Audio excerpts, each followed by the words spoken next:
What in the world? Oh no. That's better. There we go. Sorry about that, guys. All right.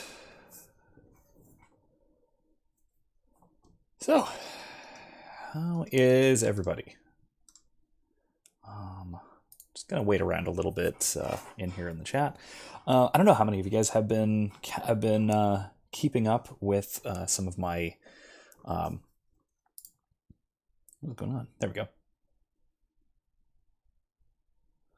Some of my recent video lectures. I've got the whole series up now on Anselm on freedom of choice. I'm thinking of putting up some of the other ones coming up. Might also have more to do with some lighter topics now that my actual semester is coming to a close. I've been putting a lot of class topics up, so if there's other stuff or if there are other pieces of philosophy that you're interested in, be sure to let me know on the also in the Facebook page, that sort of thing. Now that I've got that up and running, I can receive messages and things like that, not just on YouTube. So, can anyone hear me? Okay, I just want to make sure everything's fine.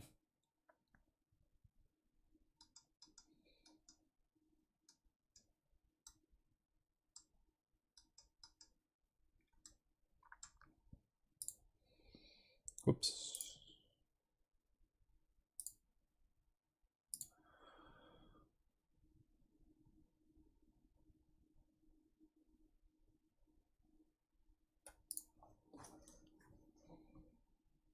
Okay, cool.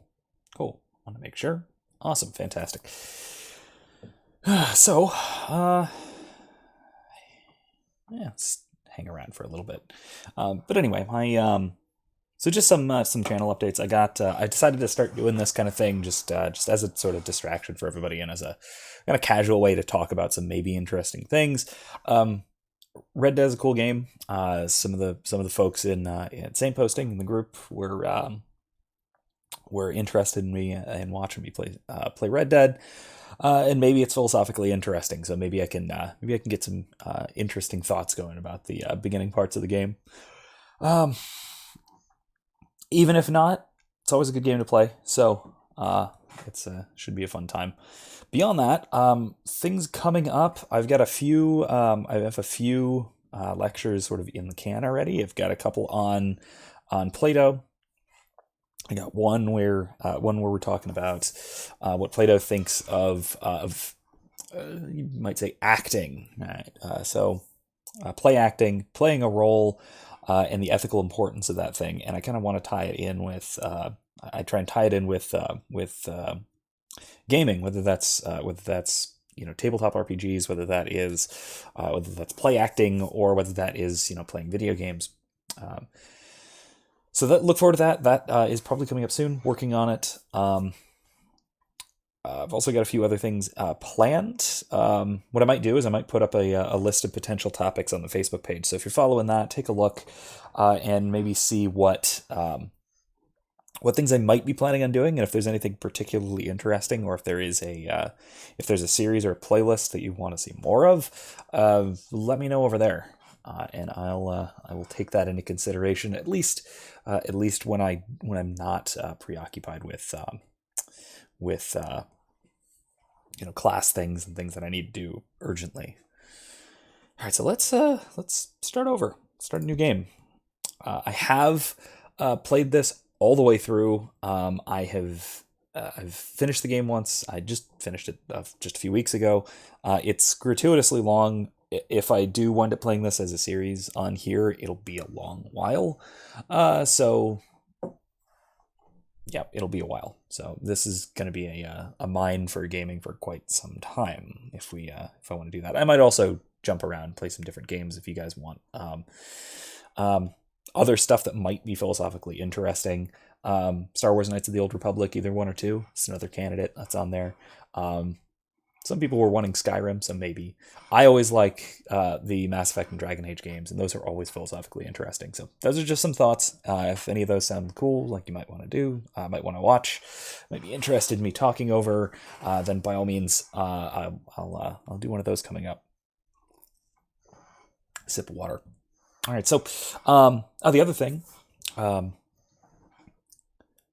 I do want to keep this up. I want to keep. I'd like to kind of keep doing this at least while everything in the world is shut down, just to kind of keep people keep things light. Make sure everything is. Make sure there's at least some distractions out there that have nothing to do with the Rona. So at least until the spoiler event occurs, if you know what I'm talking about, you know what I'm talking about. If you don't know what I'm talking about, I won't say any more. At least until that occurs, and it almost certainly won't occur on this stream. There will be no discussion of infectious diseases, at least not by me. So, anyway, let's get into it.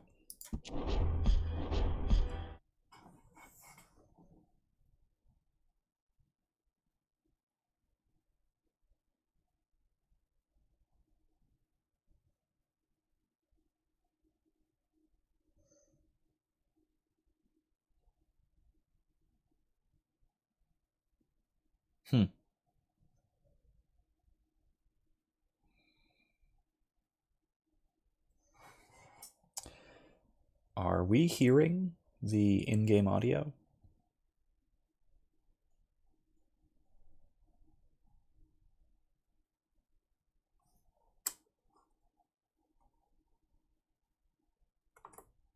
Hold on.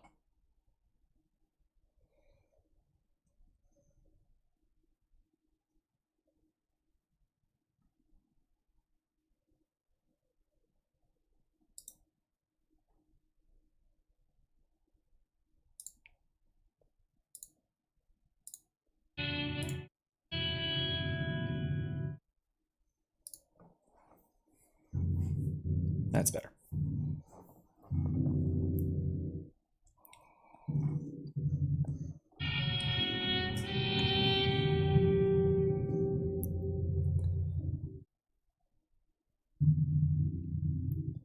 I always kind of thought it was a bold move for even the first game, which takes place after this one. In case you're unaware of that, I always thought it was a bold move to put an Old West game in the early 20th century, at the end of the sort of cowboy era. That's innovative, if nothing else, for a Western. But it really makes a fantastic theming. Really gives the opportunity for the outlaw rebels on the edge of society, and society is chasing them, kind of thing. It's the same kind of theme you see in Firefly, which is exactly the kind of story as this. It's the gang of outlaws out in this case, in the Wild West. You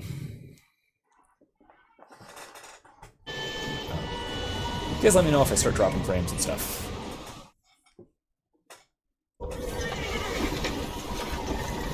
I might have to turn down my quality of something, either if it's the video, the actual game, or if it's the actual capture software. He's dying, Dutch. We'll have to stop someplace. Okay, Arthur's out looking. I sent him up ahead. If we don't stop soon, we'll all be dying. It's weather, it's May. I'm just hoping the law got as lost as we did. There! Arthur! Any luck? I found a place where we can get some shelter. Let Davy rest while he... an old mining town. Abandoned. It ain't far. Come on. Come on! Yeah! Yes, I think you're right. I think I put an audio gate on the game audio. So, oops, that's my bad.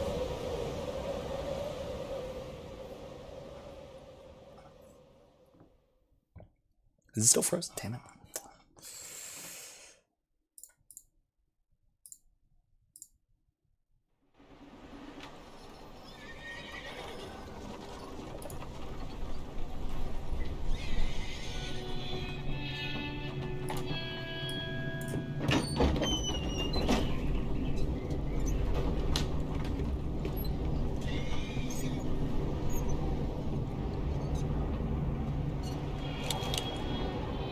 Bring him in here!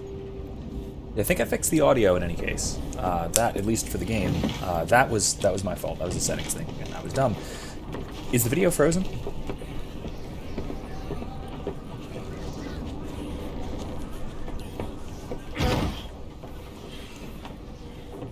Miss Gaskell, get that fire lit, quick.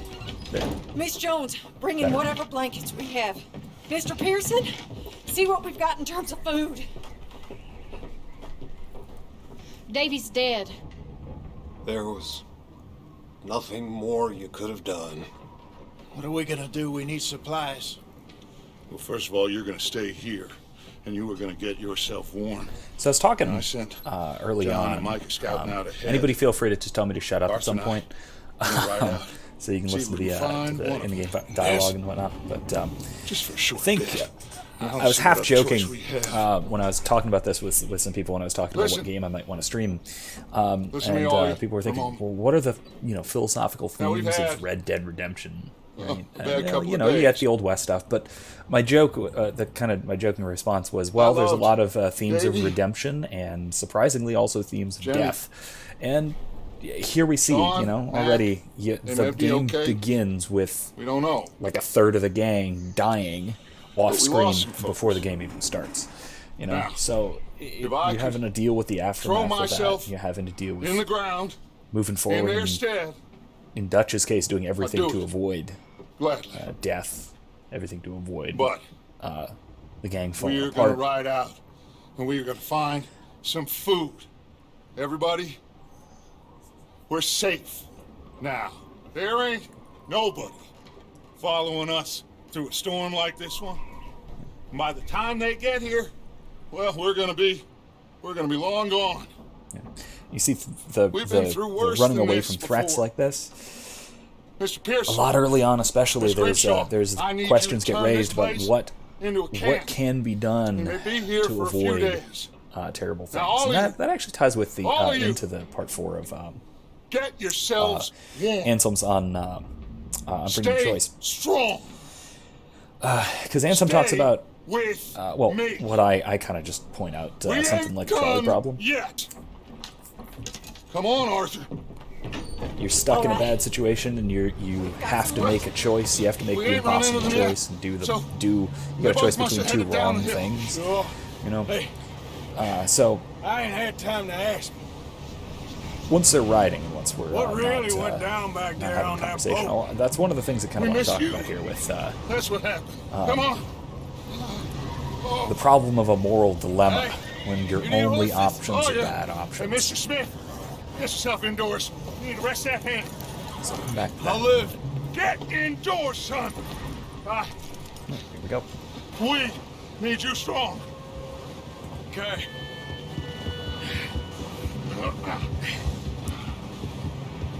Come on, let's go.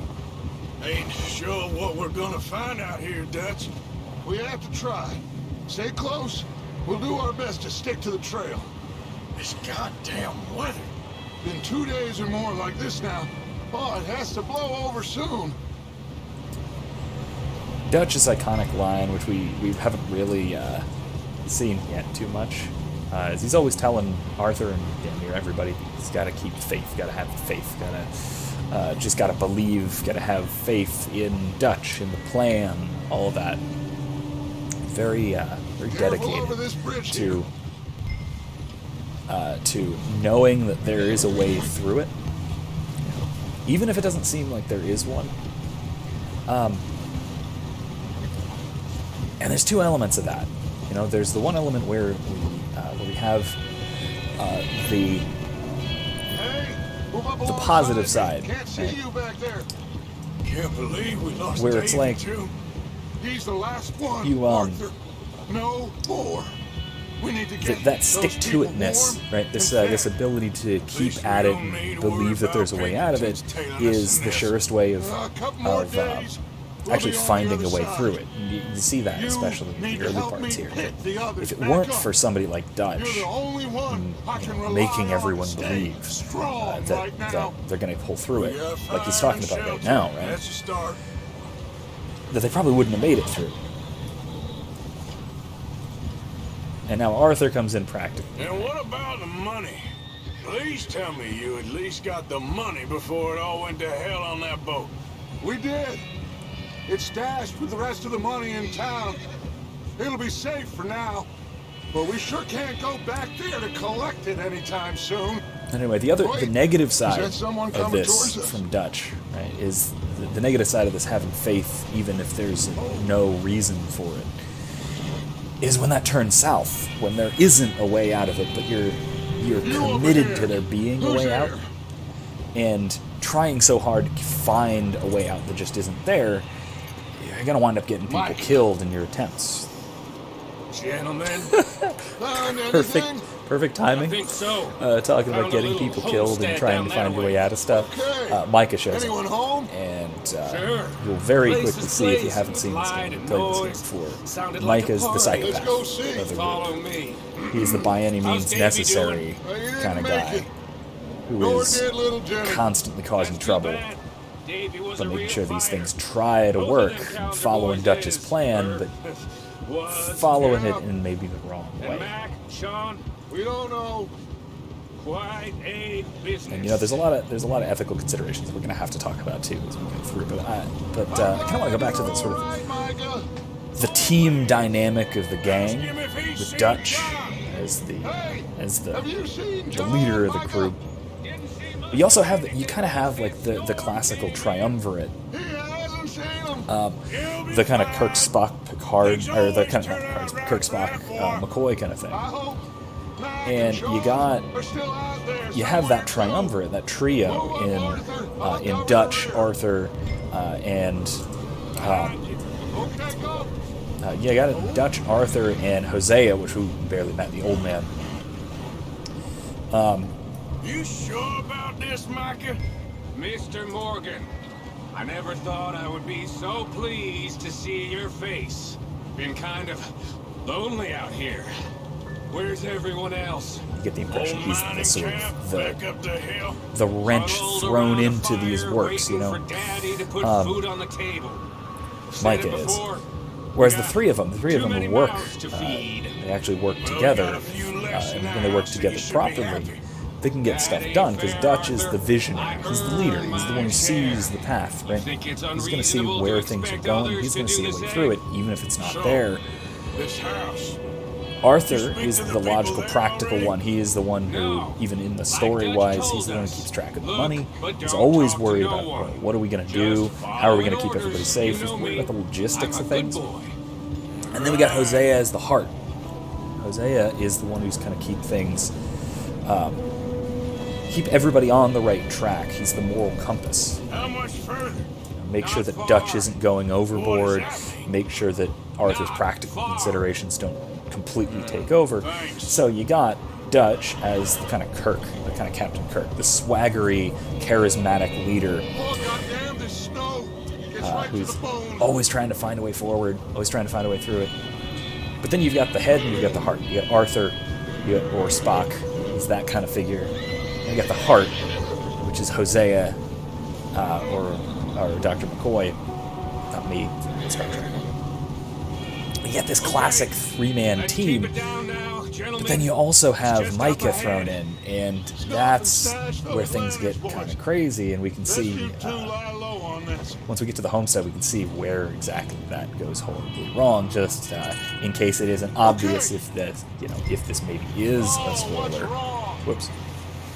Thought we were getting down. I don't know if this is a spoiler, probably not. If you can't tell by now, you should be able to. Yeah, Micah is the one who's going to be responsible for things going south, even just right here, because of course he is. He's the crazy one. He's the wild card. He's the one who's not overly concerned about anything in particular, other than getting what they're trying to get, and he will do it by any means necessary. He's not really concerned about means. He's all about the ends. Let's hitch up here. He's the harsh utilitarian, if you want, which is very different from the very practical thinking of Arthur. Because Arthur's focused on utility. He wants to get things done. He's still tempered. He's tempered by Dutch's optimism, and then also Let me tempered do by the Hosea. talking. We don't want to scare these folks.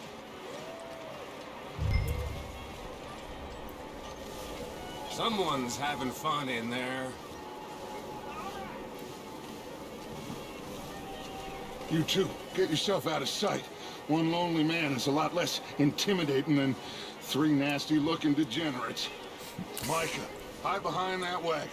Arthur, you take that old shed on the left and stay low, both of you. This is one of those that really kind of shows you what the game is all about, how this works. So let's kind of keep an eye on this pretty carefully. It shows you the seriousness of things, how things go. Hello? Shut up, Billy. Excuse me. Hello? Oh, well, hello, friend. What you want? I am very sorry to disturb. Give me 1 second. I will listen to you guys in live chat and turn down game audio a little bit.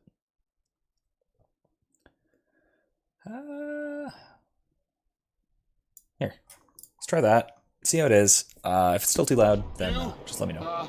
My friends and I, well, we got into some trouble up the way, lost in the storm. Ah, gentlemen. We can't help you, mister. I got folks Arthur. dying on the trail. Arthur, we got a problem. Folks. There's a corpse right here.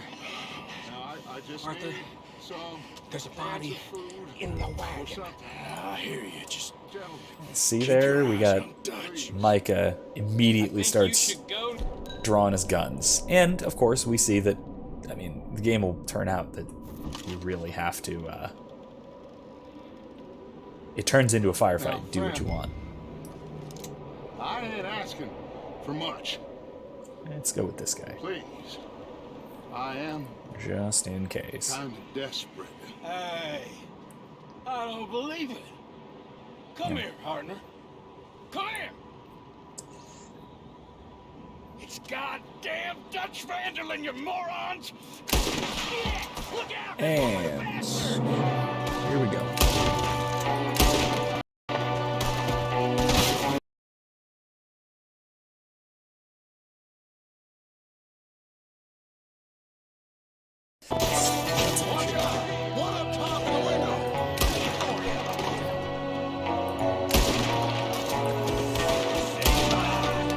But we see, like, when things go wrong, it's not like it was Micah's fault exactly, and, you know, it never really is Micah's fault, but he was definitely the one who instigated. See him, Arthur?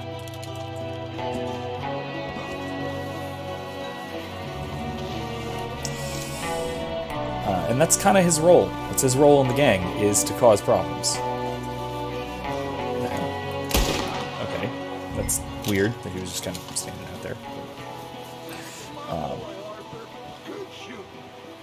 Goddamn O'Driscoll boys here. Why? I don't know. Maybe same reason as us.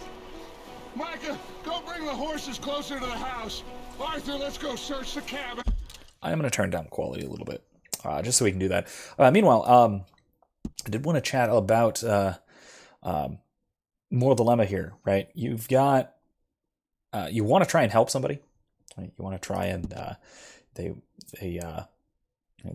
trying to get help, but they don't exactly want to, expose who they are. We've got the secret, right? Because clearly our gang is on the run. Let's just turn this down. What happened there? Okay. No, hold on. Did the wrong thing. Yeah, crap. But clearly we've got our guys who are on the run, and hopefully my game didn't just crap. Damn. All right, well, I got to restart, so give it a minute. I shouldn't have messed with it. Anyway, I'll chat about it. But in any case, so you're in this situation, meanwhile, while we wait for the thing to go horribly wrong, because of course it will. There, it's closed. Shut up. Let's restart. Anyway, sorry about that. Yeah. Yeah, let's Let's just try that. In any case. And so we have this moral dilemma. We want to protect the rest of the gang. That's Dutch's whole thing, right? He wants to make sure that the gang is safe. He wants to make sure everybody's safe. So he wants to go and find help. He goes and looks for help. He finds it, but we have this issue where who these people are is questionable. Their attitude towards us is a little bit less than that. Here we go, working on it. What? Oh, you got to be kidding me! Oh no, shut up. There we go. All right. I thought it needed to update or something, which is awful. Anyway, it's working on it.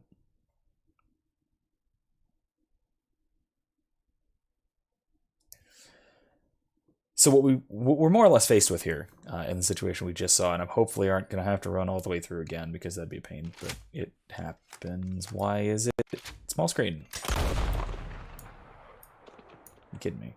Why is it? No.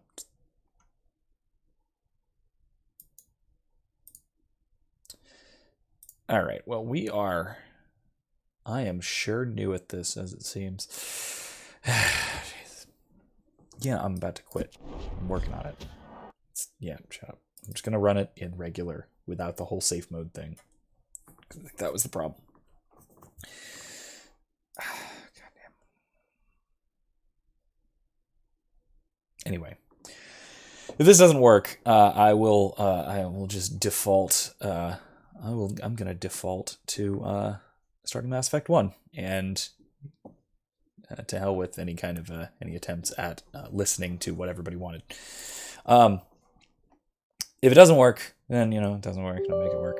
I'll make something work at least. So, oh, you're what? Oh no! I just did this. Whatever. Anyway, I'm just going to talk over it, and we'll see what happens. If we have to give up due to technical difficulties, we'll switch over and play Mass Effect, then that's fine. Different stuff to talk about, but we can talk about it regardless. So, this brings up kind of a moral dilemma, right? Where we don't have a good option. And that's kind of the point here of a lot of the decisions you make in the game, and a lot of the difficult moral decisions in a lot of games, but Red Dead's pretty notorious for this sort of thing. Because part of the point is that there is no good option. There's no good option. There's no good solution to the situation that Dutch and the gang, and I guess I should say Arthur and the gang, find themselves in. And part of the problem, the theoretical, the philosophical problem with that sort of thing, is that it's not. Is that we shouldn't be. We have this moral intuition that we shouldn't be held morally responsible for something that we don't have control over. Right? In modern philosophy, this is called the control principle. Right? In modern ethical discussion, this is called the control principle. That we should only be held morally responsible for things that are up to us, that are under our control. And so if we're in a moral dilemma like this, when there is no good option, then we have to be only held morally responsible for the choice we make within that dilemma. Right? We can't be held responsible for choosing, to use the cliche, the lesser of two evils. Right? Because in this case, we've got two bad choices. We can either, shoot a guy, out and shoot a guy before any of the violence starts. And quite honestly, we kind of started it. Not like these guys came out, the O'Driscolls they were talking about came out and found us. No, Dutch wandered up and is asking for help, and he's a wanted criminal, and everybody knows he's a wanted criminal and all that. Right?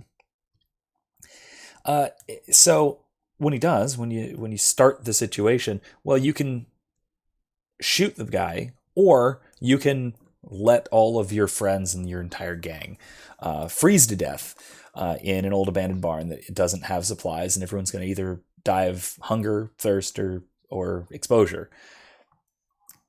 So you got two bad options. Now maybe you have a third option, and maybe the walking up without a gun drawn and that sort of thing. That's Dutch's attempt to find a good solution to an impossible situation. It's very typical of that sort of charismatic leader archetype. Yeah, I know. The charismatic leader archetype. I was analogizing him to Captain Kirk, right? He doesn't want to be stuck between in a lose-lose situation. In a way, right? So even in this case, right? Either way wouldn't just be sacrificing one to save many. It's not as easy with the calculus like that, as if that's an easy situation. It's more like, well, do I risk everybody? I'm going to really hope that this loads into the story from where we're at instead of at the end of the game. Because if it doesn't, I'm a little bit annoyed. But it's probably gonna, so we'll see what happens.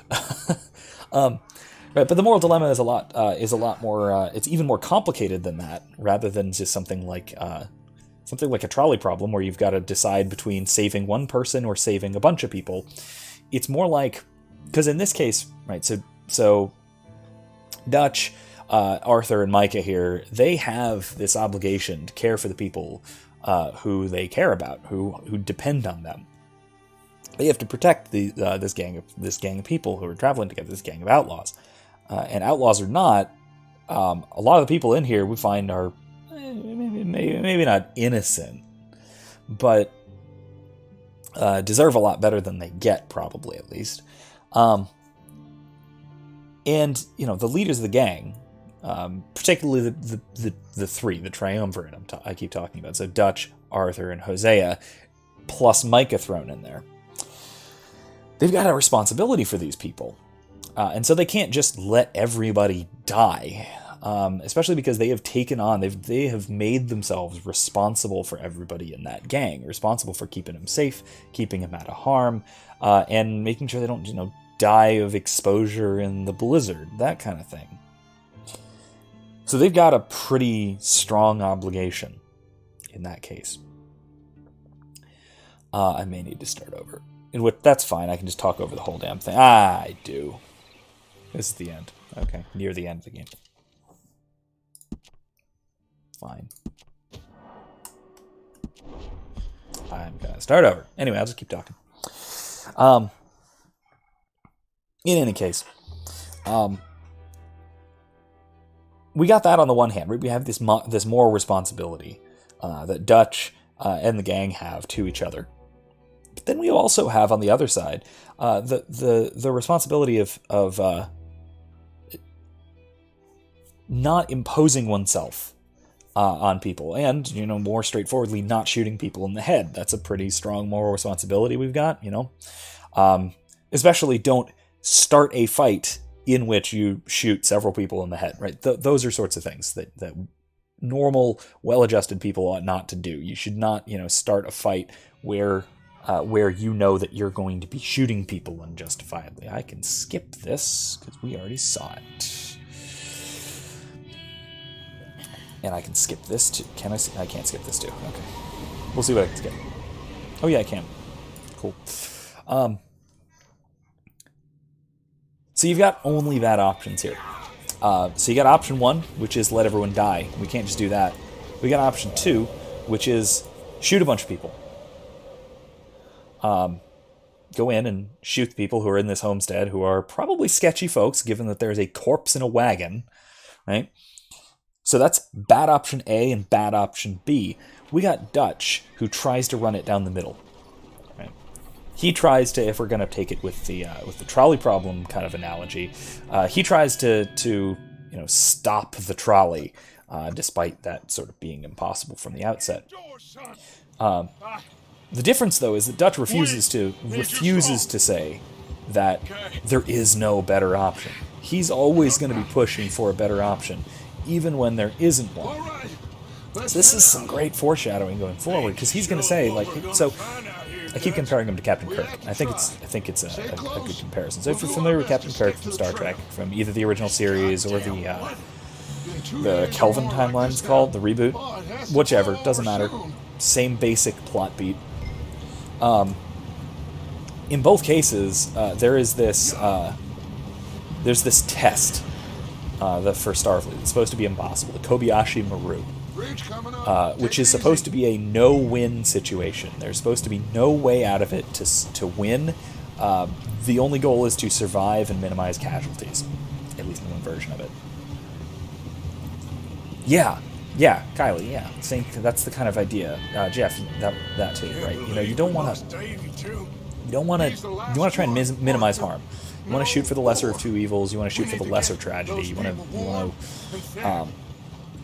So if it's Kobayashi Maru, you want to try and minimize your losses, cut your losses if possible. Here, in this situation that we're riding up on, you got to figure out: is it worse to let all the people you're responsible for die, or to pick a fight that's going to end with you shooting some people? Meanwhile, we got Arthur, who is back to our practical considerations. Right? Where's our money? The money that this whole thing was about. We gradually find out more and more of what happened that led to all this too. But I'll let that kind of unfold on its own. But you up ahead. Who's there? We can see, but that actually winds up being pretty important. You find out. Well, I mean, you can kind of tell already that it was a job, right? It was, but it was not a legitimate job. They were stealing things. They were a bunch of bandits, and they were doing banditry.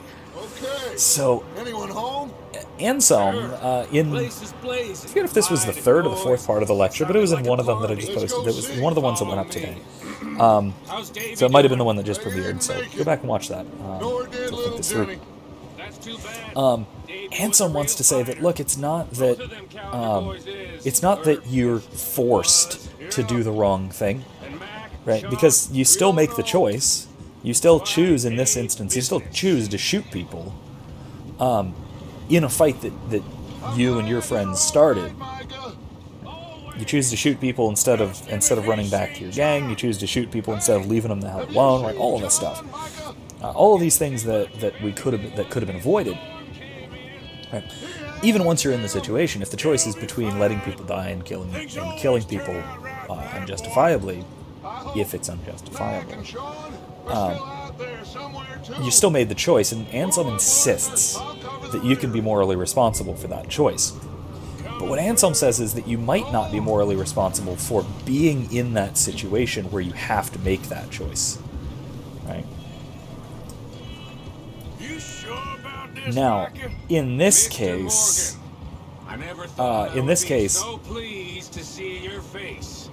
given what we're hearing, they're for damn sure responsible for being in this kind of a lose-lose situation. Yeah, the agency there is they still have a choice between the two situations. And so you're still responsible for the choice that you make. Right? You're still responsible for the harm that it does, at least according to Anselm. Anselm is really, really harsh when it comes to moral dilemmas. Unlike a lot of other thinkers who say that if you're in a dilemma and you don't have a choice other than two bad options, then you're kind of off the hook to a degree. So long as you don't cause more harm than you need to. No, Anselm says no. You're going to sin either way. Right? You're doing the wrong thing one way or the other. So there's no good option. Because there's no good option, then either option you take is bad. And he doesn't like give you a way of weaseling out of that. What he says instead is that, well, you can either be responsible or not responsible for being in the situation in the first place. And in most cases, you're probably not, right? You're not necessarily responsible for being in the situation. And the conclusion we can draw from that is, one, either you're just not culpable for the situation at all, and that might, he's kind of skeptical about that. He doesn't want to go that far. Or alternatively, you're responsible for either getting into the situation, or someone is responsible for putting you into the situation. In which case, they get imputed with at least some of the culpability of the choice that you make. The bad, choice between bad and bad, And so whichever option you choose, well, you did something wrong, but it's not necessarily your fault. It's, in that case, the fault of the person who put you into the impossible situation. Well, okay. But in this case, it's pretty clear that this is their fault. Or at least Dutch and Micah's fault. We can kind of figure out as the game progresses how much fault Arthur has here, whether the nonsense in Blackwater was really his fault or not. But we'll figure that out maybe. It's still never clear even by the end of things. But in any case, it really matters who put everybody into the situation. So, if you're put into a no-win situation by some external factor that's not up to you, then even Anselm is going to say, okay, well, in that case, the moral fault isn't all yours. On the other hand, if you put your own self into the impossible moral situation, then the whole thing is your fault, and the impossible choices that come from it, those are your fault too. So in this case, if it is the three of them's fault for putting themselves in this situation, and it sure seems like it is, then it is their fault having to kill these people. Even if it's presented like there's no choice, well, the reason there's no choice is...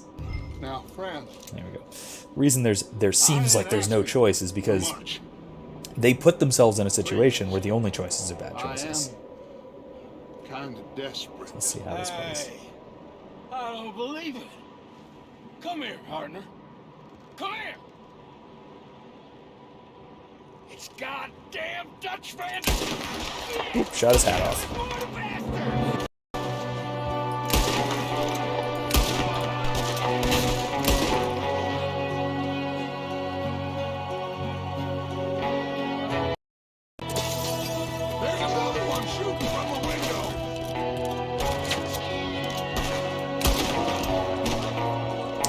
Oh, he's dead. Never mind.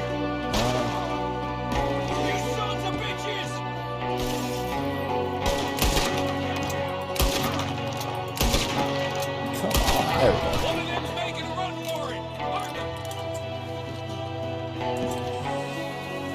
I love how he makes a run for it, and then when he gets to the other side of the fence, he just stops dead in his tracks. Or he did before. There we go. See, that's another one where, the game just kind of lulls you into it.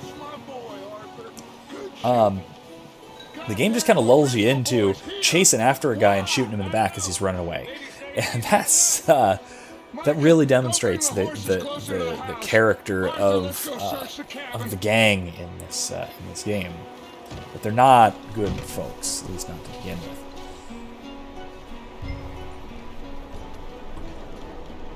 Smells like a Kylie, good question. I wonder if to an extent, maybe. You can think about it in one way, right? That Food, medicine. maybe we just didn't have, we meaning the gang, right? So they. That's another thing I'm going to want to talk about. But the gang doesn't have all the information or enough information to make a really good decision, right? And if that's the case, I'm going to eat some peaches. I'm going to eat more peaches. Because, no, I'm not. I'm going to have some biscuits. But if that is the case, right, if it's the case that they didn't have all the information and they made a choice on the basis of incomplete information, which it seems like they may have in, riding north into a blizzard that they didn't know about, then yeah, that's another aspect where the question arises, are they responsible for being irresponsible? Right? Is it their fault that they could have known better and they didn't? They should have come up with a better option, but they didn't come up with anything? Or were they really? Did they just not know any better?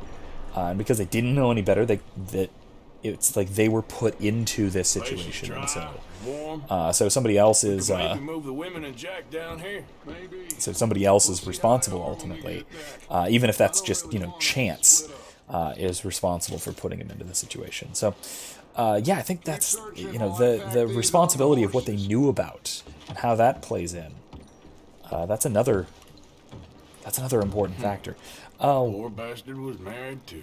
oh. Meet me out here when you're done. I have only played this once. Jake and Sadie.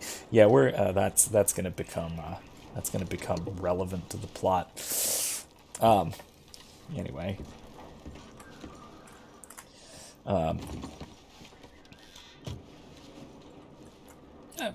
Yeah.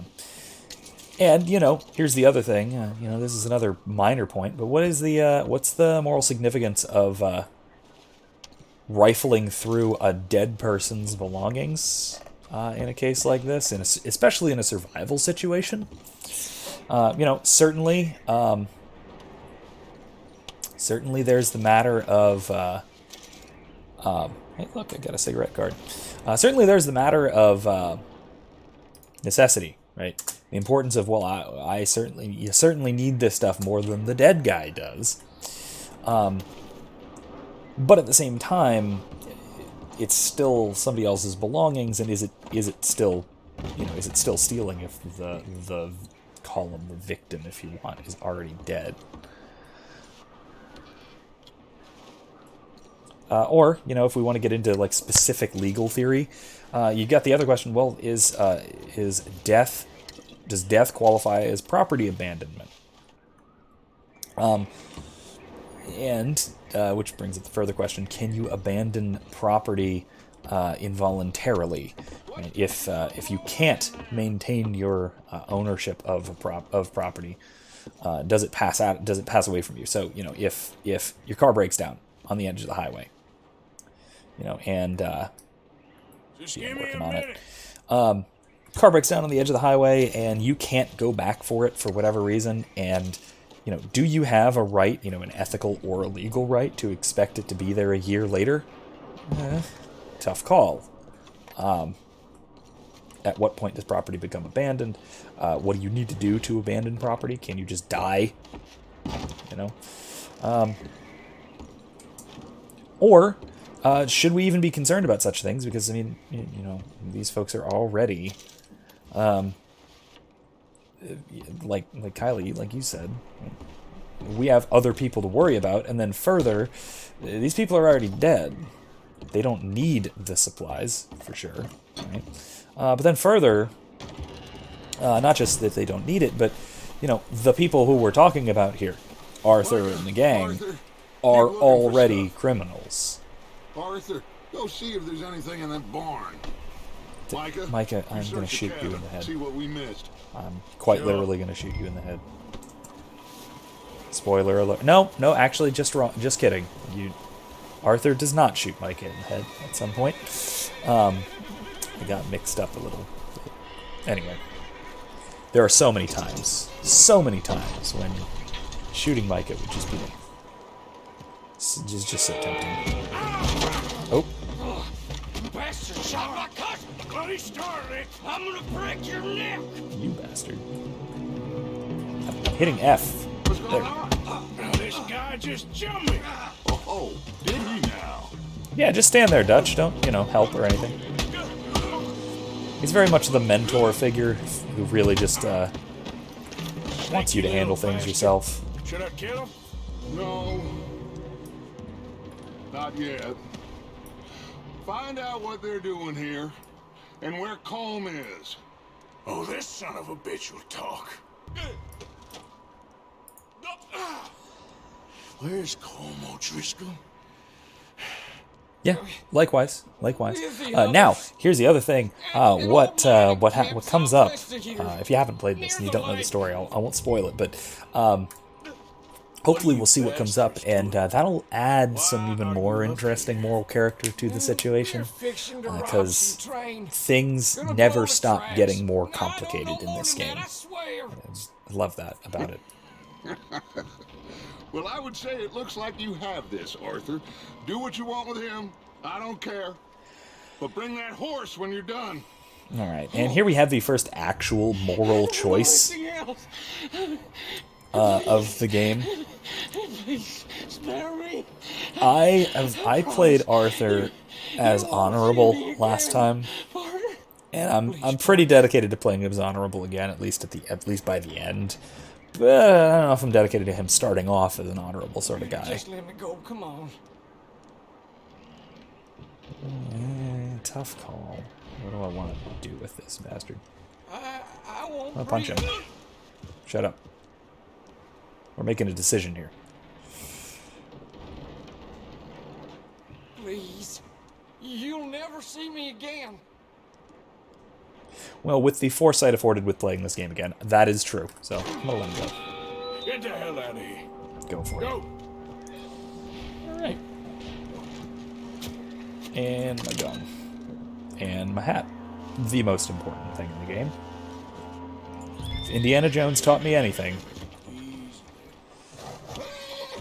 Well, you should have said something. Maybe I'll kill somebody else. I'll probably kill somebody else, but, you know. Yeah, good boy.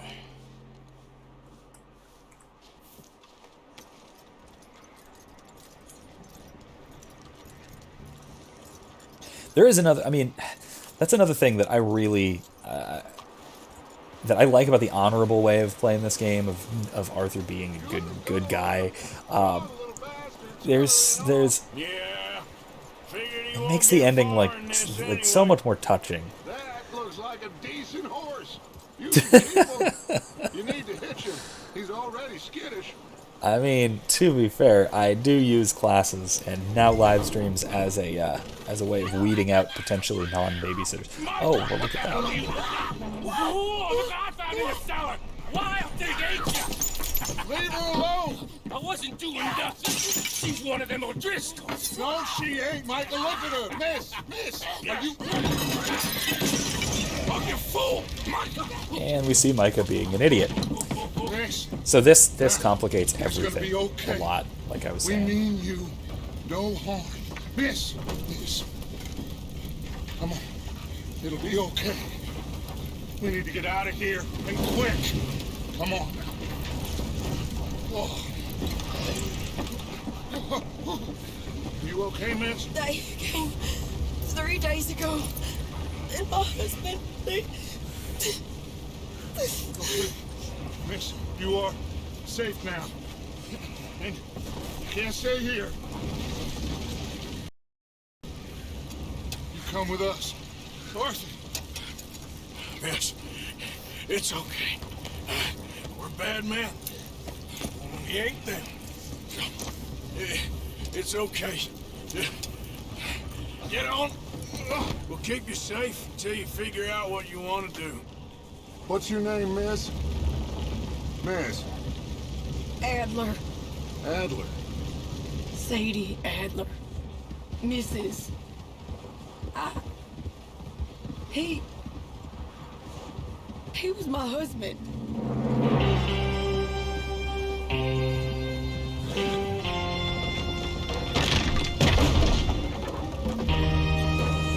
Yeah, that chaotic energy there with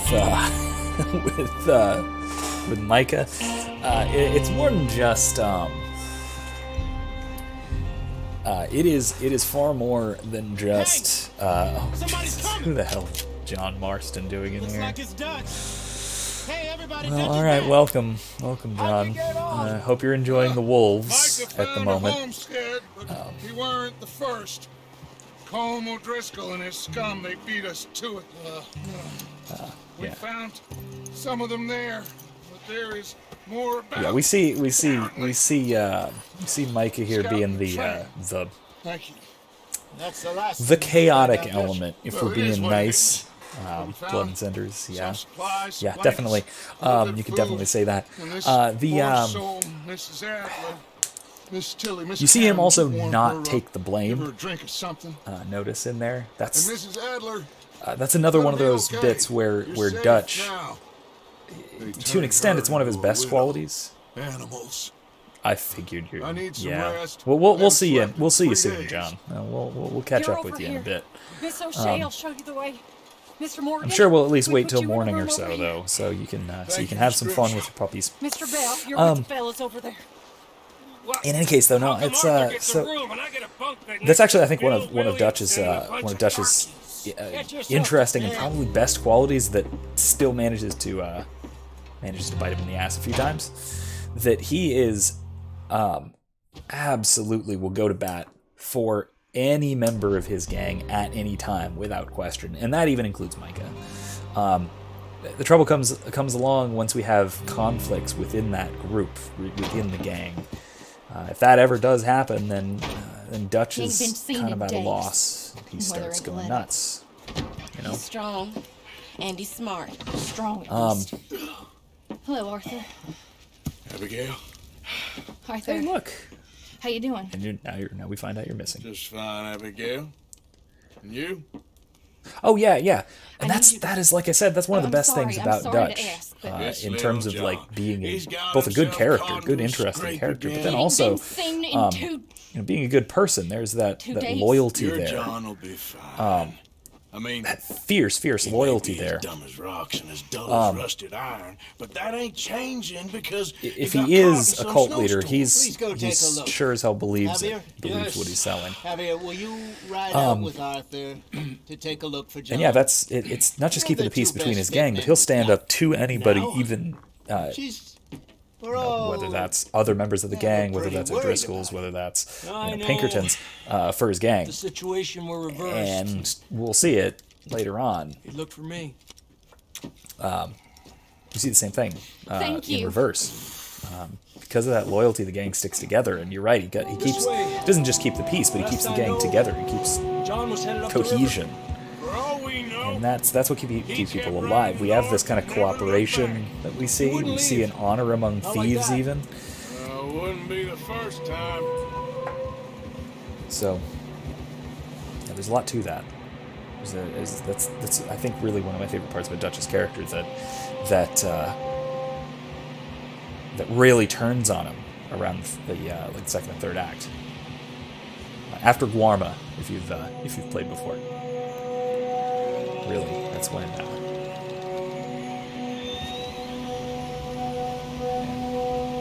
Hey, I see some smoke. Come on, let's take a look. Let's hope it ain't more of O'Driscoll's boys. At the same time, we also see like that he's definitely, without a doubt, he is harboring this grudge against the O'Driscolls, Recently.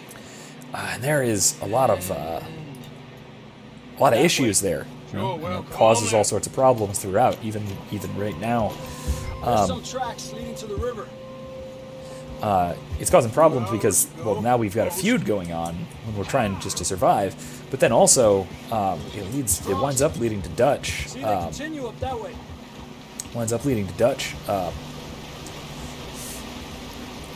do you say? He gets distracted from what he's trying to do because he's trying to protect people, Let's just see where they and he gets lead. focused outwards instead of inwards, and so it starts causing contentions in the gang when he is so focused on protecting them from outside, We from the had the money, O'Driscolls. it seemed fine. So it's And more of suddenly they were that, everywhere. more of his characteristics Pinkerton. It was crazy. start Raining bullets. contradicting themselves, maybe, or at least leading to some internal Big ravine problems. here. You know. Yeah, that's another thing I want to talk about. And I kind of have a video on this. Bad way. But it was a bad situation. I kind of have a video on the honor among thieves thing. I at least mention it briefly, and I talk about the problems with it in what is it? In one on Polemarchus on justice. Mac and John, both shot It is one of my first lectures in the Plato's Republic I'm surprised we escaped playlist. at So if you all. want to check that out, I definitely recommend it because I love the Republic for that kind of conversations. There's a lot about it, a lot about justice, and a lot about Business, all right. how people can be just to each other and what that takes and that kind of stuff. And we have Socrates pointing out that honor among thieves is necessary. It's required. You have to have thieves like this gang here who are working together, who treat each other in a way really fundamentally different from how they treat outsiders. And what that means is that you can't have a successful person or a successful group, especially not a successful group, who is purely unjust, who is completely dishonorable. Watch yourself. It's not very wide here. You just can't do it.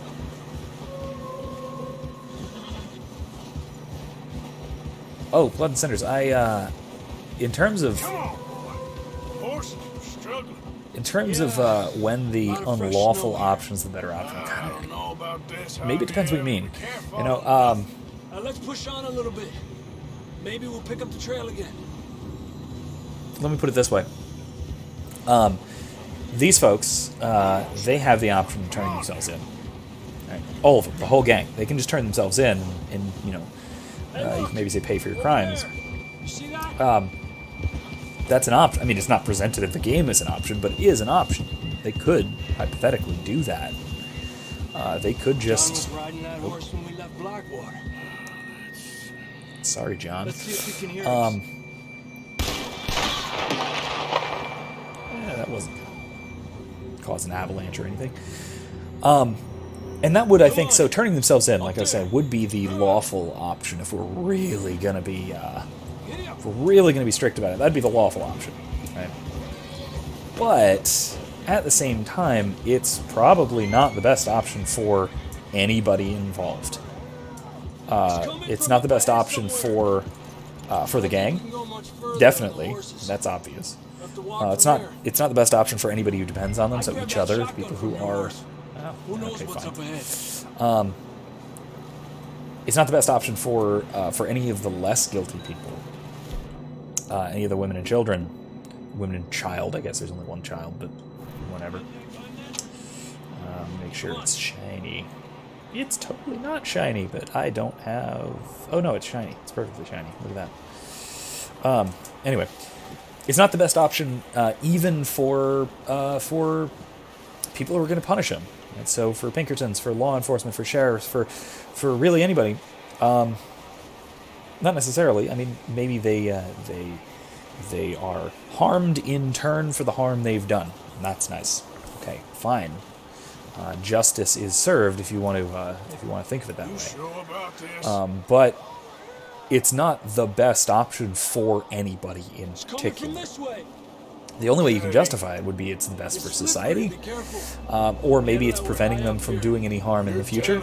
But at the same time, there's better options, right? There's better unlawful options in that case. They can not harm people in the future, Drops down here. Watch yourself. which would have the same positive outcome, right? As Careful here. putting them in jail or putting them in a work camp or hanging them. Either way, right? Either way, they're not hurting anybody in the future if they choose not to hurt somebody. But that would be the unlawful option, right? That would be illegal. They're still criminals and they're still on the run. They're still not. Watch your step. Ah, Real crap. slippery. I wonder if I Stay have close to the... anything that'll help you with this. Nope, hurts your stamina core. Die. Yeah, kidney beans. That'll do it. Up this way. Too cold.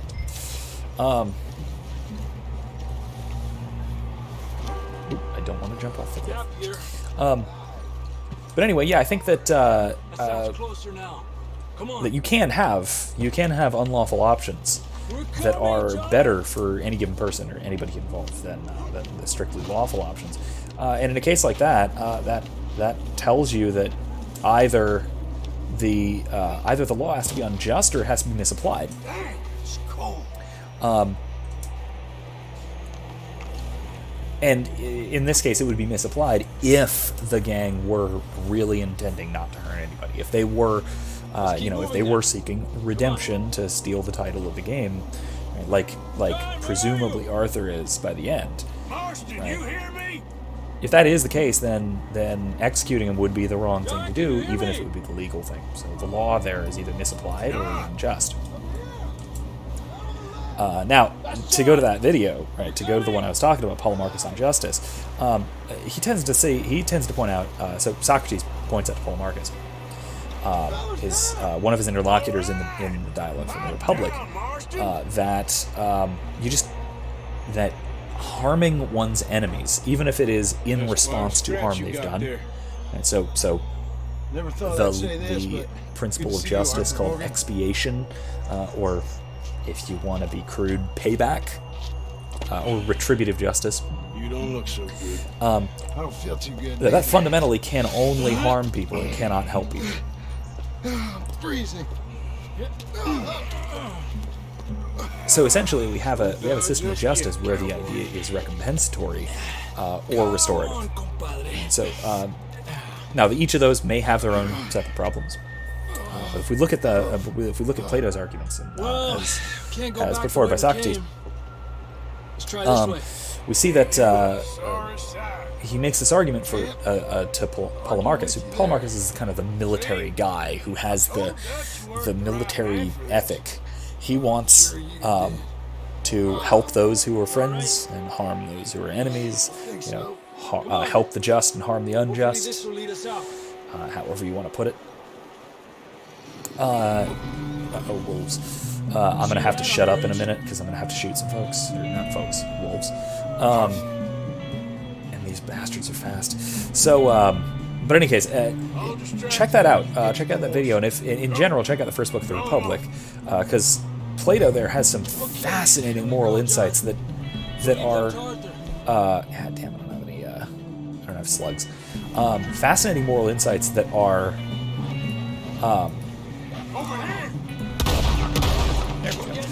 Fascinating moral insights that are really. Damn it.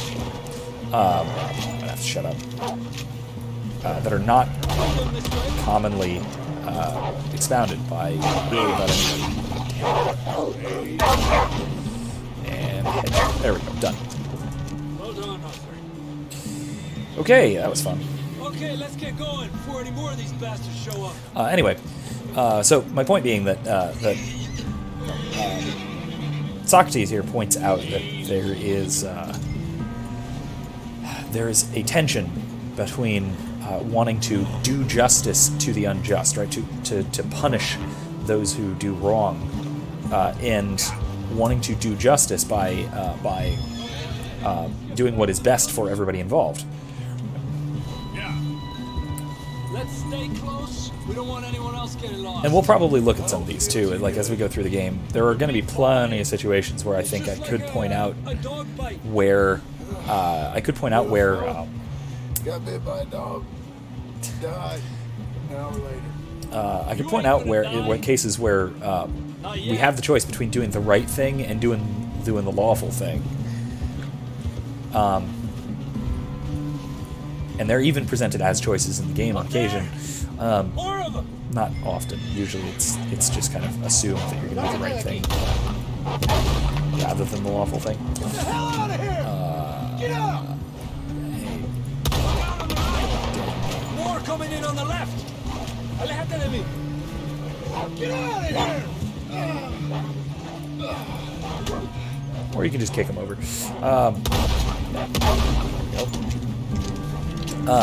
Anyway, yeah. So I do think that those Don't think so. to use the technical, maybe legal terms, malum prohibitum, or wrong according to the law, and malum in se, wrong in itself, can be completely different things. And a lot of times they can even be contradictory. I'm lucky. None of us are lucky right now. We should ride in the water for a bit. Try to lose a scent. That's another thing. I really admire the size of this game. It feels huge, but at the same time, Bleeding, starving. it's moments like these when you notice how that things are scaled down a lot. Here, let's cross to the left. Because it's like, let's ride in the water for a while. Now, if you're really trying to shake the tail of a pack of wolves, you'd probably want to get out of eyesight before going out of the water where they can pick up your trail again. But, you know, whatever. Let's just go with it.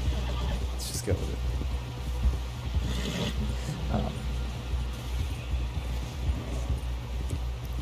Yeah, they do a really good job of making the game feel very large, except for these really rare few instances where it's obvious that they condensed things a bit.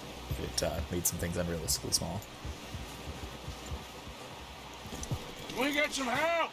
Like Saint Denis, Need some help here. Come on, help quote him big down. city, if you want to call it that in the game, it feels huge, but it's like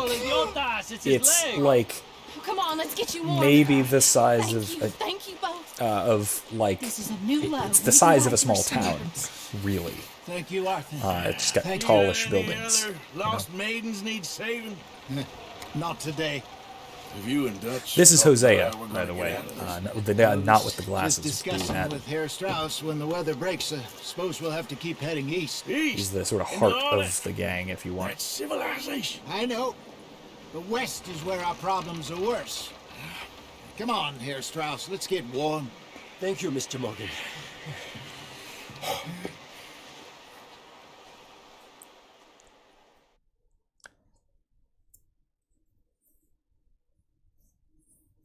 All right, so We have been running for weeks. let's just listen for a bit. We found shelter and been resting here in some old abandoned mining town while we wait the thaw. Hardly the spring I had been hoping for.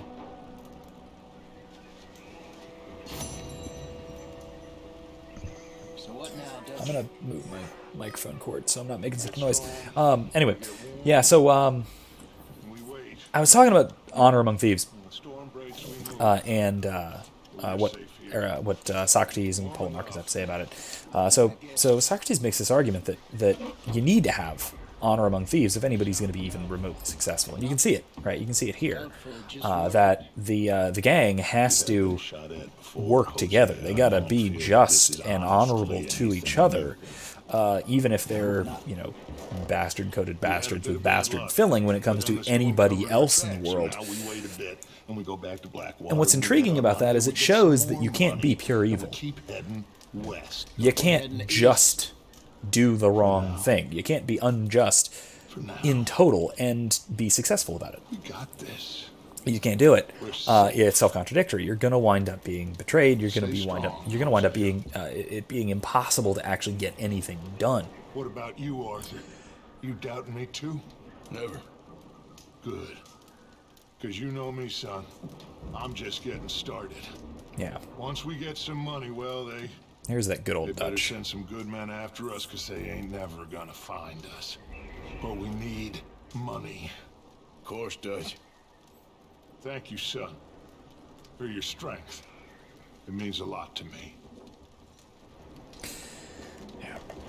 But yeah, the point I was getting at though is to say, look, you can't be purely unjust. You have to, injustice, right? Doing the wrong thing, it relies upon doing the right thing, at least in certain circumstances.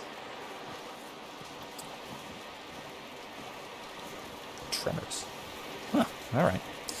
So Blood and Cinders, you got a ton of questions in here. So let me just go through them as I do a nice leisurely walk towards Pearson. Yeah, so for example, of not your knowledge of Persona, but they change people's condition to admit their crimes by triggering a change of heart through what became illegal means. That becomes even more complicated. I'm not familiar with Persona, so I couldn't tell you much. We're okay. Specifically, but from how you describe it, it seems like For what? it's one of two things are happening. Either they are essentially giving new information to somebody that changes their mind, in which case it would be a technically unreliable process, right? 50 days. Or you are effectively altering somebody's will, and this also goes back to Anselm, because a lot of stuff goes back to Anselm in his philosophical dialogues. Well, when government agents are hunting you down, For Anselm, that's sometimes impossible. shopping trips need to be cut Anselm is short. very much a libertarian with respect to free choice. The will is You're the fattest.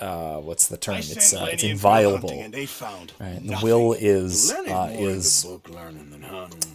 Building. asse in a sense, right? It can't be affected by other things directly. The will is created; it doesn't spontaneously create itself. But the choices that the will makes are of themselves. They're not. You need something to eat out there. They can't be Sorted directly off. impacted by anything other than aiming towards a goal.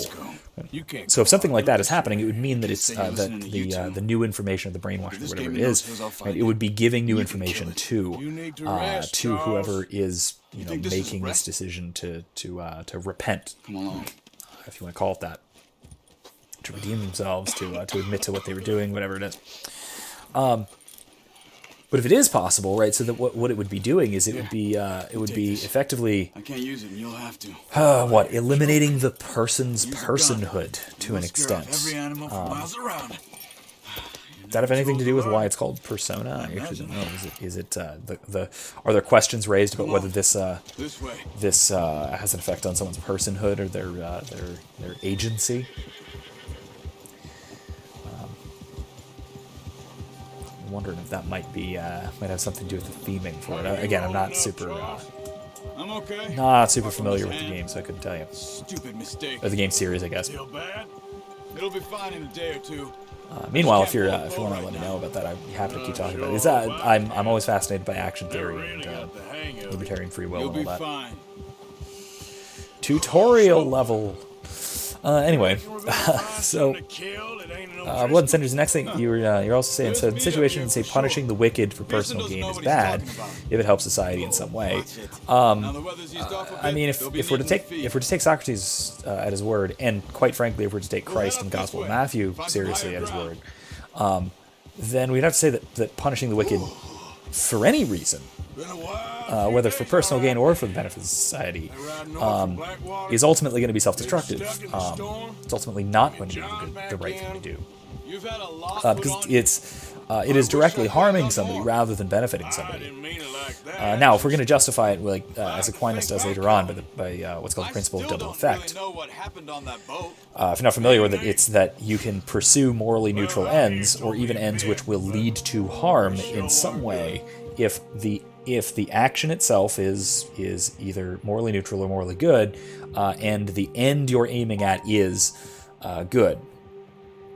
I hope I'm not saying that wrong. I was not paying as close of attention as I maybe should have. But the idea is that you can do something which will had bad consequences, even foreseen consequences, so long as the thing that you are doing in particular is not intrinsically evil.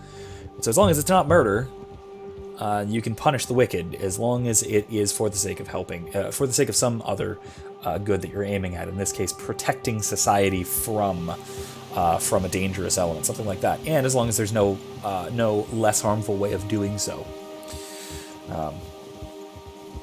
So in that case, if the only way to restrain a criminal is by hanging, right, you can restrain them with a rope around their neck, then in that case, that might be acceptable. But in a case where a criminal is let's say, a low risk of recidivism, if they have reformed and if you have good reason for thinking so, or if you can restrain them by other means, then typically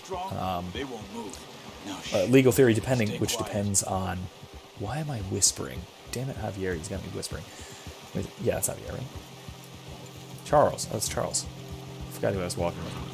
Hey, stop here a second. I see something. Gonna find a deer. Or a rabbit. I'm hunting rabbits. I'm hunting something. Anyway. Oh, it's not gonna let me. There's deer been here. What is deer? Recently. How can you tell? In any case, if that is the case, and if punishing the wicked is for the sake of preserving society, and it's the only way to do so, then it would only be justified if that is your end. Right? If that is the goal you have, is preserving society. It's the only way of doing so. So punishing the wicked for personal gain, right? So, for example, if you are punishing somebody because you have a grudge against them, like if you're gonna turn somebody in, if say Dutch is gonna turn in, there we go.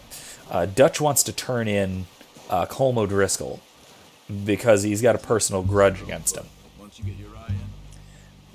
What that means is that Dutch is not doing the right thing for the right reasons. He's doing the right thing for the wrong reasons, if he's even doing the right thing at all. And because it's for the wrong reasons, it's not even the right thing anymore. So in that case, well, no, you can't turn, you can't, enact justice against somebody for the sake of personal gain, because in that case you're not actually enacting justice. You're just doing something that will benefit you, which has positive outcomes. In which case, the principle of double effect wouldn't apply. Yeah, I just might. I don't have it though. I don't have it, and I'm not in a good spot to be purchasing new games. Down there. See him? I will say though, if you are interested enough and you want to get it for me, you're welcome to do so, and I'd be happy to play one or any of them on stream. Give me just a second. You'll feel when it's too much. There we go. All right. Now let's try for another.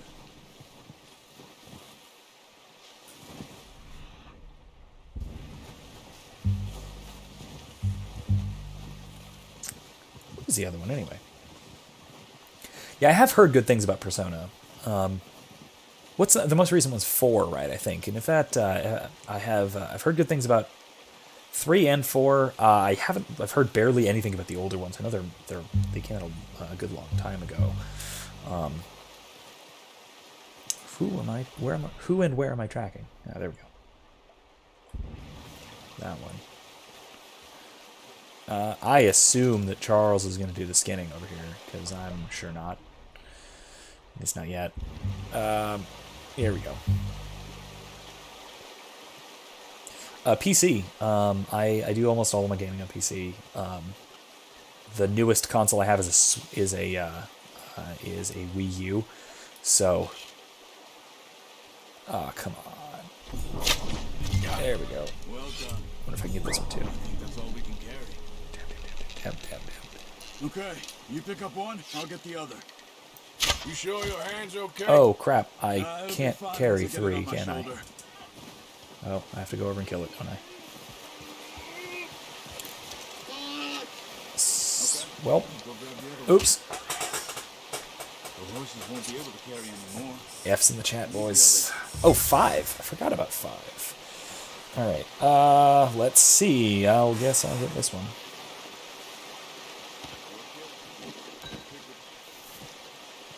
Can I just skin it? I just can't skin it, can I? I'm just gonna have to leave a carcass over there. It's disappointing. Yeah.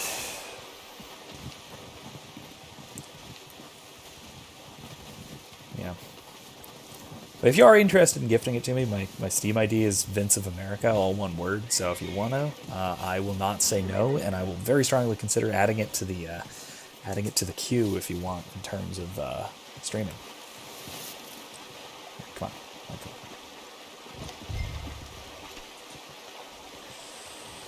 What are you doing? Let's get out of here. All right, I'm gonna try and see if it lets me skin this one. When you are. Come on, man. Stay back. Damn, that's disappointing. Oh well. I'm always a stickler for hunting in this game. I spent a lot of my game time hunting in this game, just because for achievements and for money. It's not a lot of money, but It's it's easier there. when they ain't shooting back. What can I eat to restore my stamina? Peaches. Seen enough of that. Considering how things were looking a couple of days back, well, maybe our luck is finally on the turn. Seems to me we should be putting our effort into getting off this mountain now. Soon.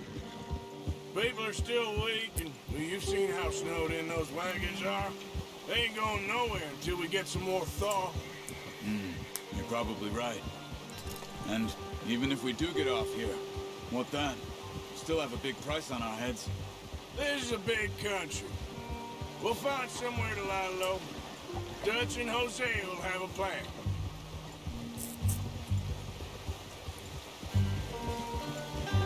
You notice how Pearson's had a bottle in his hand ever since we fled Blackwater? We give the camp cook 5 minutes to grab the essentials and go, and he doesn't even bring a crumb of food. Good that we caught more than one. A lot of mouths to feed. Yeah, here we see, like I keep saying, Arthur is being forever practical and even criticizing people who are less practical than he is. You would too. She lost her husband. That's his job. her That's home, his thing. That's his role in the everything she group had. and the gang. So what do we do with her? Once we get out of here and we're back on our feet, we'll see. Yeah, She so, might have family somewhere. CJ, good point too. So it was O'Driscolls you ran into there? Yeah. Yeah, Last thing injury we was inflicted on expecting. guilty versus What restitution. is Yeah, it so with your restitution O'Driscolls? is They dealt with them? probably the more justifiable Them much the last model 6 of months. justice, if you want me to be I redundant. guess because they've been over this way. So it's a matter of restoring the victim rather than punishing the criminal. Reason for this, and again, if you're interested in this in particular, I've got another video on also in the Plato's Republic playlist. So if you're looking there, you'll find it there. Blood feud. So I I'll heard. get to this in just a minute. But yeah, it's yeah. If you want to look at it in terms of what is the justifiable way to treat somebody who has done harm, check out my video on Plato's Republic 335, which is one of the most insightful passages in Plato, in all of Plato. It is it's absolutely fascinating, the insight that he gets that is... Watch out! Bear up Oh, a ahead. bear. Let's see if we can find another way around. He's got a lot of meat on him. Let's get Got him. enough here. No need to push our luck. Aw. I Must be mean... real hungry. Stay well back. Spring storms like this are the worst but yeah, for it's- sleep all winter. It's one of those insights that Socrates gets. But even in a lot of the other works of Plato, like in the Laws and the actual political texts, and honestly, even in some of the later books of the Republic, it kind of gets dropped, right, in terms of an understanding of justice. Cut up here.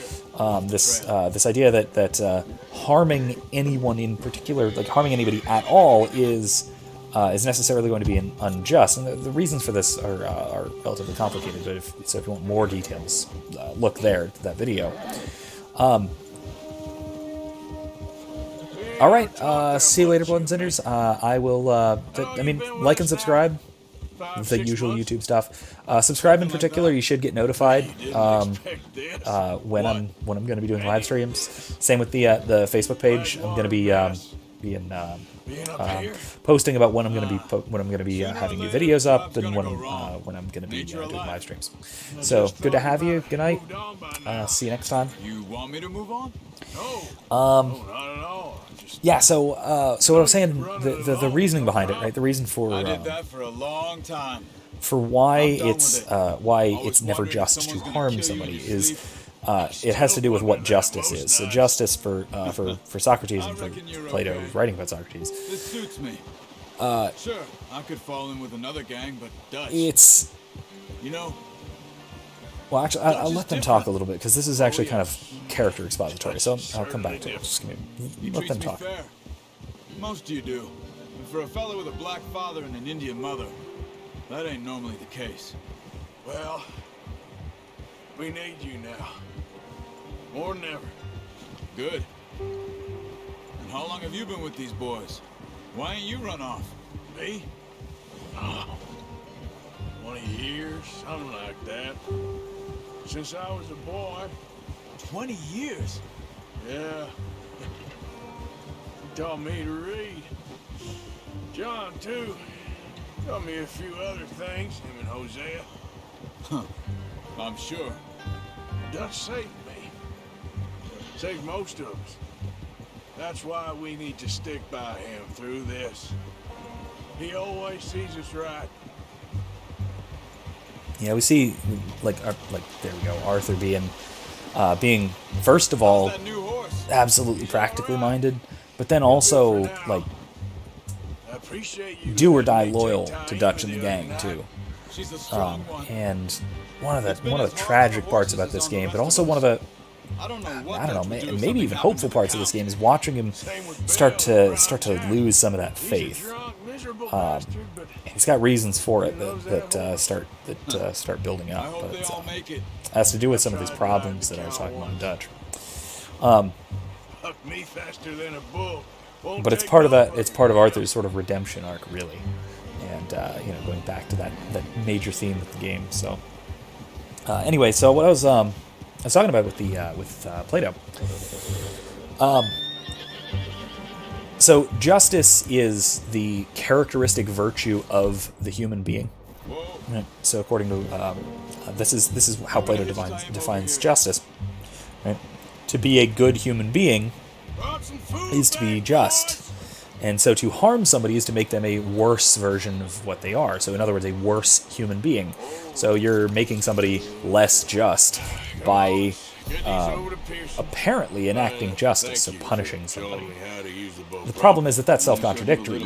You can't make somebody unjust by doing justice. Right? That looks like it's self-contradictory, and Socrates argues that it is. So what needs to happen is you need to help somebody, make somebody a better person, not a worse one. So that's where we kind of get the not the restitution angle, the what a surprise. Rehabilitation angle, making somebody, correcting someone's errors of their ways and all that kind of thing. The restitutionary model, the restorative justice, or restoring the harm done to the victim, that kind of thing. Making the victim whole, to use terms from legal theories. Jesus, what is that? Navy rum, sir. It's the only thing. The only thing. What that is it is not only helping somebody to become a better person, so restoring them. I'll be fine in a few days. Rehabilitating. But it's also correcting the harm that they're doing. It is the so in any kind of discussion of justice, we always talk about things like balance, balancing the scales, that kind of thing. The problem with balancing the scales in the way we ordinarily talk about, what that typically means is returning harm for harm, right? Punishing the wrongdoer. If that is the case, though, you're not restoring anything. You're making everything worse in general. You could trade these. Problem with it. Pretty much any town.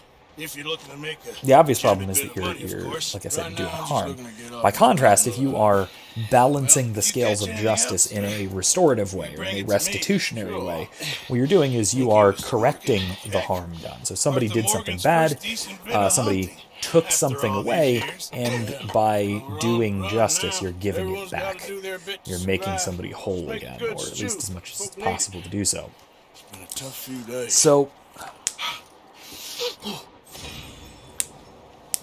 So that's a big part of it. Now, let me see what else you were saying. So in our D&D game, so CJ is in one of the D&D games I run. Actually, she's in a couple of them, but anyway, there's this NPC who was a bandit, leader of bandits.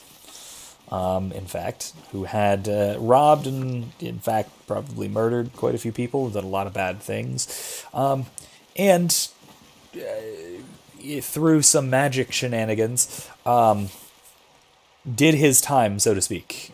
He got banished to another dimension and spent a long time there while doing some service for an elder, not an elder god, an archfey, because it's D&D, and he's a warlock, that kind of thing. So, the short version is that what's the right thing to do from this point going forward? So you're saying, turn him in or help him reform and get a job and make progress. I think that's closer to right. Assuming, though, that doing so is not going to be harming others as well. And that's always the contention. Yeah, Phenomenological Thomist, that is, first of all, a weird combination. Up with you boys, because I thought you liked action. John Paul II fan, maybe? Days on the lam. You lot have all turned yellow. Yeah, I'm a philosopher, and I love video games, and I especially love story-based games, RPGs and stuff. So I wanted to do this sort of thing. Some of my popular writing, I've written some articles on diving into way too much world building in some video game worlds. So a few articles on Mass Effect. I love the world building in Mass Effect, and I love a lot of the topics, the themes, and I don't feel like being laughed at by the likes of you two. Stop it! Now! You Dutch fools keeping the punching peace. each other when Como Driscoll's needing punching hard. You want to sit around waiting for him to come find us? All of you, we got work to do. Yeah, Come so on. keeping the peace, but then also going out and Folks been through a lot recently. We hardly back on our feet yet. And the last thing we need is butting some heads with bushwhack Arthur by is being Como practical. Driscoll. Let's go. I know you hate him, Dutch. He's here for us. I doubt that. No, you're just doubting me. I would never doubt you, Dutch. You always said revenge is a luxury we can't afford. This is the right call, Arthur. Take this. And this is about more than revenge for business long ago. They were talking about trains and detonators here. Colm always had good information. Come on. And you think now is the right time to hit a train? Now you might fancy living on deer piss and rabbit shit. I'm getting too old for that life. Mr. Matthews, Mr. Smith, Mr. Pearson, would you please look after the place? There are O'Driscolls about. Yeah! Yeah, I'm also. Oh crap! What did I do? Nope, I do not want to run. No, stop! Oh god, stop! That was weird. I hit the wrong button. I hit the get off my horse and chase after the gang button. Anyway, You should follow the main so yeah, trail southwest. They're camped near some lake. I like Heidegger. Let's go find these bastards before they find us. And rob I had us Heidegger before as the they're philosopher who disturbed me in that survey thing on the Facebook page. And I think that is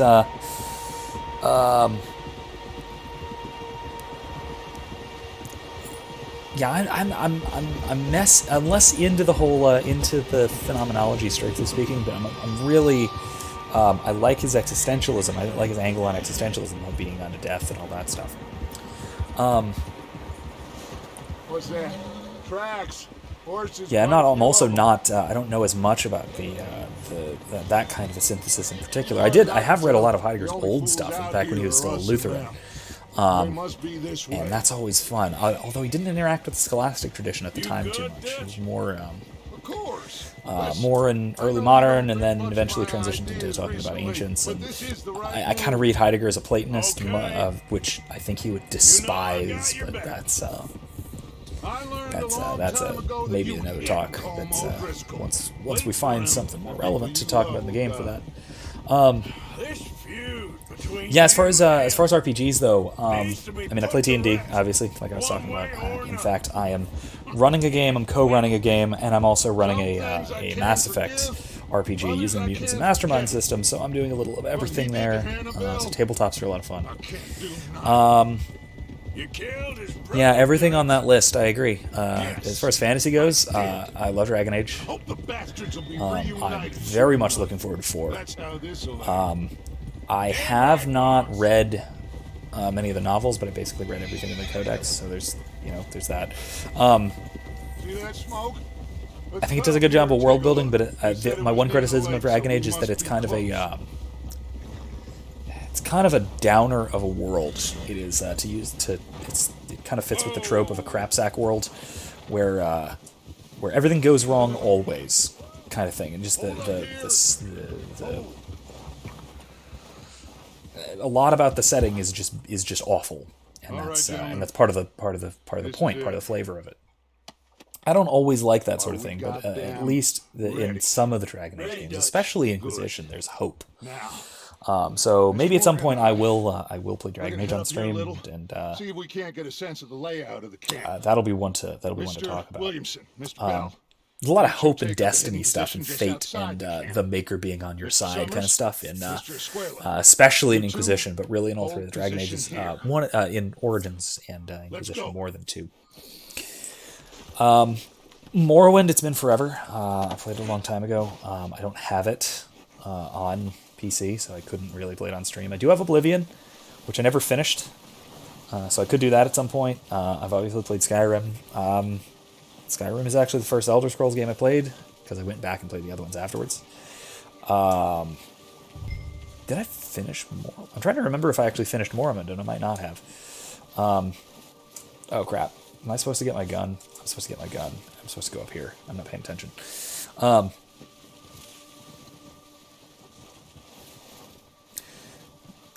Yeah, so you like his conception of philosophy. He gets the beginning of philosophy right, starting as intuition of being. Yeah, he would definitely hate me if you're thinking of him as a Platonist. The reason I have behind that is I read his readiness to hand versus present at hand distinction as lining up fairly well with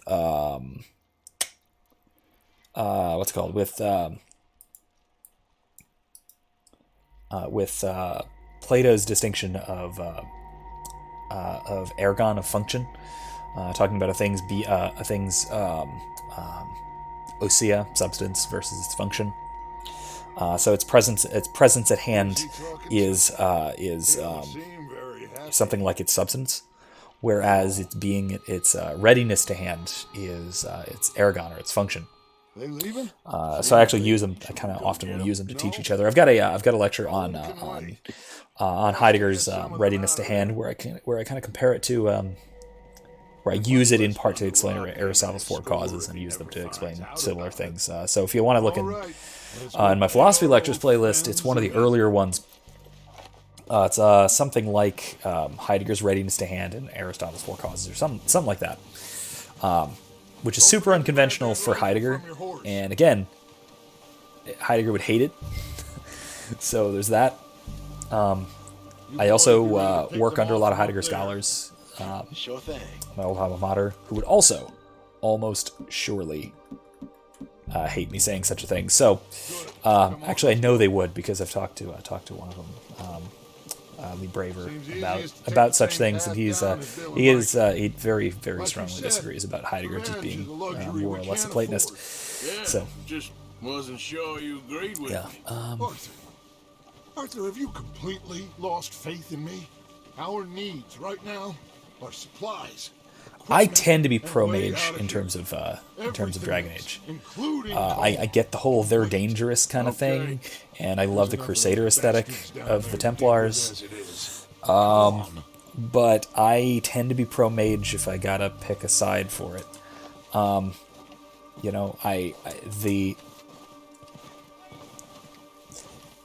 Mainly because now maybe I'm being hypocritical about this in light of what we talked about, what I was already talking about with Anselm, but it's the fact that mages are dangerous is clearly not their fault, that kind of thing, and so they get shit for what they obviously can't control, and that's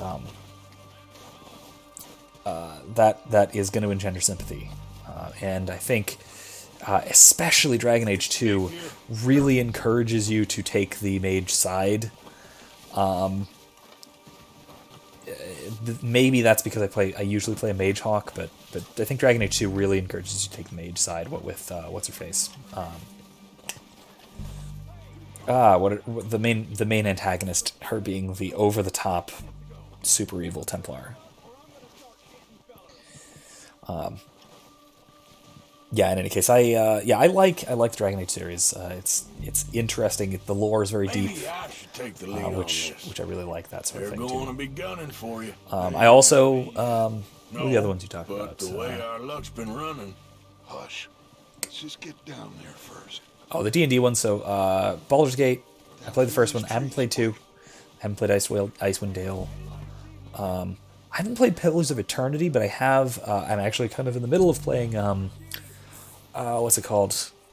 Divinity Original Sin 2, which is it has that feeling of old Baldur's Gate. Yeah, Meredith. That's who I'm thinking of. Yeah.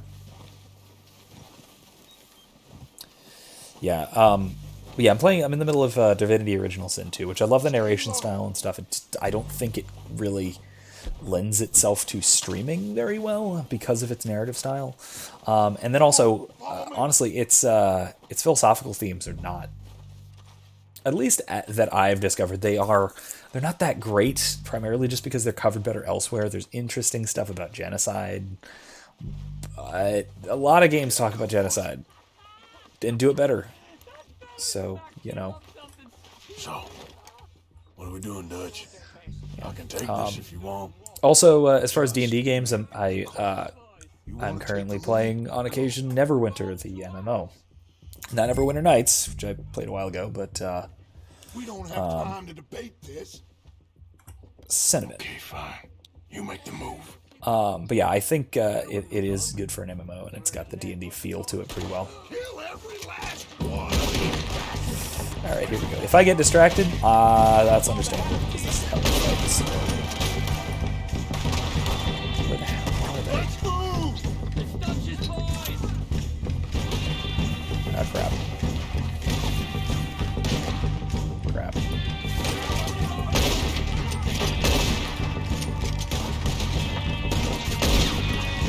Nice.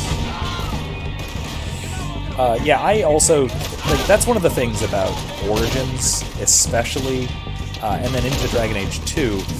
Origins, there is one correct character class. If you don't play a mage, you're playing the game wrong, and you're just going to have a really bad time. I have never finished Origins as anything but a mage, just because the combat and everything just got so incredibly frustrating immediately, because I couldn't unleash massive spells on everything. Because mages were wildly overpowered in Dragon Age 2 compared to the other in Dragon Age Origins compared to the other classes. In 2, though, I also wind up playing a mage, but it's because the story makes much more sense with Hawke. Hawke should be a mage. It just makes sense given the rest of what's going on in the story. Oh, come on. I don't have Deadeye. That's annoying. I don't have Deadeye yet, so that's the thing. Yeah, so you know, Hawke should be a mage. So the right story way of playing Dragon Age 2 is as a mage. So by the time you get to Inquisition, where there's this Mage-Templar conflict, you've probably been playing a mage for 2 games in a row, and so you have their perspective really settled in. Even if, you know, playing a Templar or somebody who's Templar aligned in Inquisition would make plenty of sense. It fits the narrative and fits the whole, how involved you are with the Chantry and all of that. I think that's all of them. Search the bodies. You know, it's, We can from them. he's twitching, so I'm gonna search him first. So he stops. Yeah, it's, I usually, in Inquisition, I tend to, my kind of, what's it called? I guess my canonical character is a mage who is very pro-Chantry. That kind of thing. Just because you gotta be pro-Chantry as the Inquisitor and all that, it just makes the most sense. Crap. Heads up, boys. We got more coming in from the forest. Stop looting. I have people to shoot.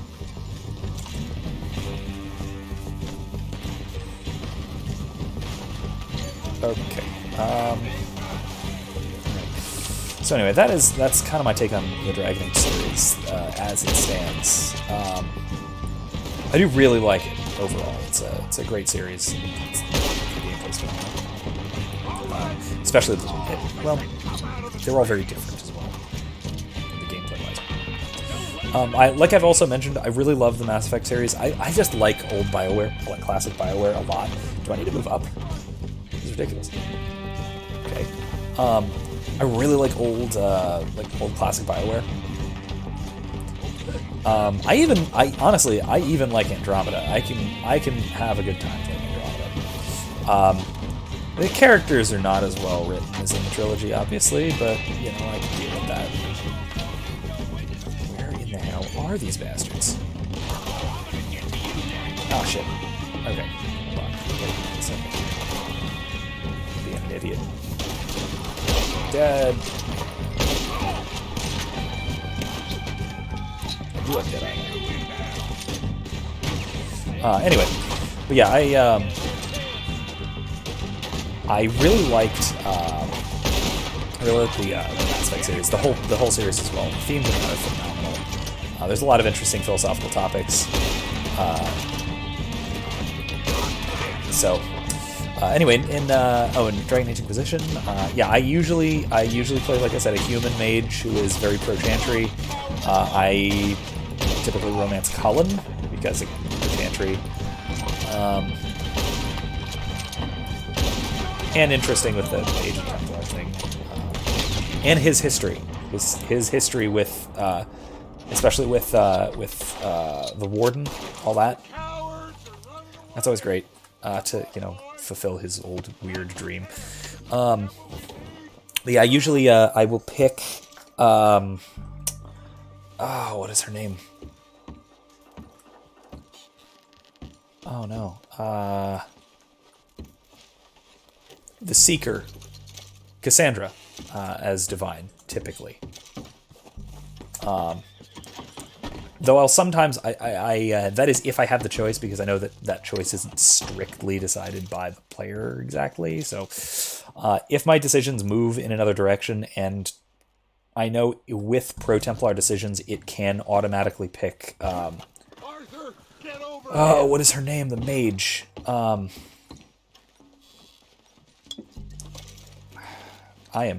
It has been a little while since I played Dragon Age, but the mage. It can default to her, the Orlesian mage, with enough pro-chantry decisions. Vivienne. Yeah, Vivienne. But in general, if I have the choice, I usually will pick Cassandra as Divine.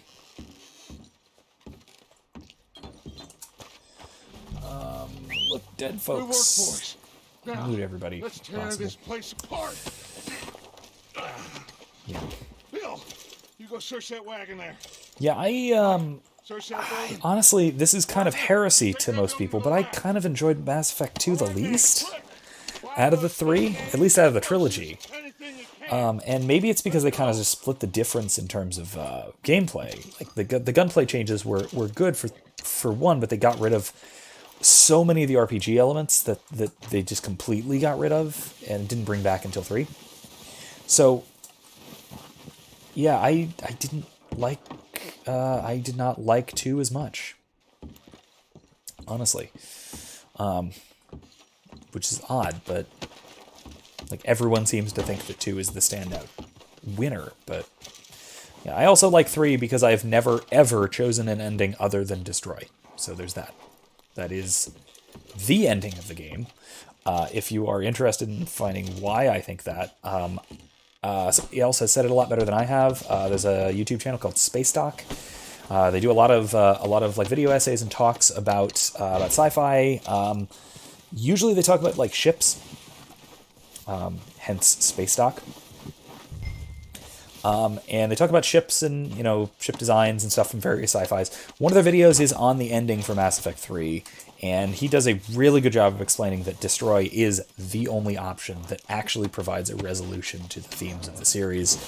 And it's basically that Shepard, however you play Shepard, is not Captain Kirk.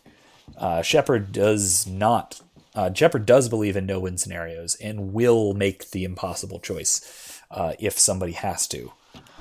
So it's that impossible choice given the circumstances, and the circumstances are bequeathed to you again, as I was talking about. And so you have to make the impossible choice, and Destroy is the only one that is a possible choice. Because again, the other two options are, synthesis is what the entire first game was telling you not to do, because Saren, and then control is what actually also Ann Morden throughout the second game, and then control is exactly what the whole third game was telling you not to do with the Illusive Man. This looks good. What do you think, Bill? Clever Noob, I have not seen theirs from Mass Effect 2. Smells good. Yeah. Yeah, check it out. It is one of those where it Did we get everything? really makes out Think so, Shepard to be boss? the hero. Found I this on one of them. love Shepard Thank as you. the hero, as This is the perfect. ridiculously Hey, superheroic Rob. hero. Interesting. This is something about the train they was gonna rob. Here's plot. Let's listen to plot. Of Mr. Leviticus Cornwall. He was Mount important. back up. Let's keep moving. All right, let's get out of here. Proud of you boys. All of you. Got a man down. Good work, fellas. That's actually another. Some starving down house. It's another point I want to do. One of the reasons I want to play But we one of the always old, get back up and fight. any really of the old Outlaws BioWare games, like whether it's Wait Mass until Effect or we Dragon have Age, John, or hell, even Baldur's Gate. Charles, and Sean More so Mass Effect and riding Dragon with Age, the us, and first I ones. believe, Uh, I know. I have a very vaguely developed theory that I probably want to just talk with people who know more about story structure and plot structure than I do, and symbolism. Especially when we rob this That train, a lot of older BioWare titles, and especially Mass Effect 1 and actually all of the Mass Effects and Dragon Age Origins, You know, and Inquisition for that he'll matter, come after us. they Of course have he a will, different just like all the they have a rest. different hero's journey. We're gonna stay a step ahead of them. Make sure we always know where they are before they know Yeah, where we are. yeah, honestly. We allowed ourselves to get a step Yeah, that's behind in part of Blackwater. the point is that you won't learn happen again. throughout the series. Hey, if you're ever given a chance to synthesize with the Reapers, don't, because it's either a trap like it is for Saren, or it's going to destroy our humanity like it is for Saren, or we're not ready for it and we're going to wind up like the collectors, like Morden's always saying. Right, so we need the challenge to our organic lives. I love that when the conversation with Morden in Mass Effect 2, after you find out the secret about the collectors, where he talks about how we as mortals, right, we as humans, and this is so Heideggerian, that we need impossible tasks to make possible. We need challenges to overcome, and we need to actually overcome them and not just replace our organicness with tech. Which is what. Leave him to me. All right, we're heading back. Just Uh-oh, bring gotta him chase back somebody. alive. Could be useful. Okay. But yeah, it's one of those where replacing our difficulty with tech solutions, especially if it solves the problem for us rather than just giving us a way to solve the problems. If that's the case, then it cheats us out of our humanity and it cheats us out of the growth that we might need to actually be human beings, and then the third game, basically, the whole time is telling you, hey, don't try and control the Reapers. It's gonna backfire on you. What with the elusive man? With me. But, yeah. You got me mixed up with someone else. See this guy. I'm gonna take his stuff. This is Kieran, right? Shit. I like Kieran. Shit. Poor bastard.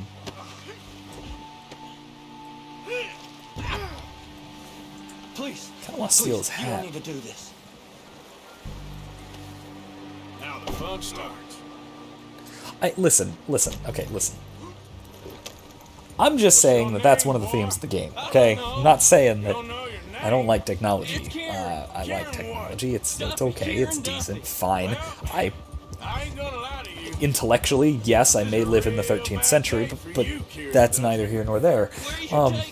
I intellectually might live in the 13th century, but practically speaking, there is no way I would or could give up modern amenities like the internet, really. If I lived in the 13th century, I'd probably be dead. Yeah, like I was saying, it is like Morden's critique there is so incredibly Heideggerian. Every bit of it is. You're hurting me. The rest Tolstoy, very little. Very little. Kingdom of God is within you. That was Tolstoy, right? Or was that? Who was that? Shut your mouth, you little remember. shitter. I will shut it for you. I've read a little bit of Tolstoy, but it's been a long time. It was back when I was an undergrad, when I was first starting to study philosophy of religion. I've also had bits and pieces of Tolstoy recommended, like a chapter here and there, that kind of thing, more recently, by some of my more libertarian anarchist political friends. That kind of thing. Those kind of folks. I'm sorry. Okay? Not one more goddamn word. Am I clear? Okay. Yeah, no, I very openly admit that without our modern technology, I'd be pretty effed when it comes down to it. I'm blind, in case anyone didn't know this. Not blind, not literally blind, but I'm let me put it this way, with my glasses prescription, I would qualify as legally blind, because without my glasses or contacts, I cannot see, I can't read text if it's more than about 8 inches in front of my face. So if I tried to survive in any world before the invention and proliferation of corrective eyewear, I'd have died. I would have very, very quickly died, or relied entirely on charity. I would have made an okay monk, but being a copyist would have been very difficult with being able to see only 8 inches in front of me. Don't worry. They're real nice. You found a little shit. Yeah, I've never actually made it through either. I got him. Very good. Yeah, I'm trying to think of what. I know I've read one of his novels, and it was in association with You want me to make him talk? with philosophy of religion, had to do with that. So it's more about Uncle, Mr. Williamson. more about the kind of Christian pacifism kind of stuff.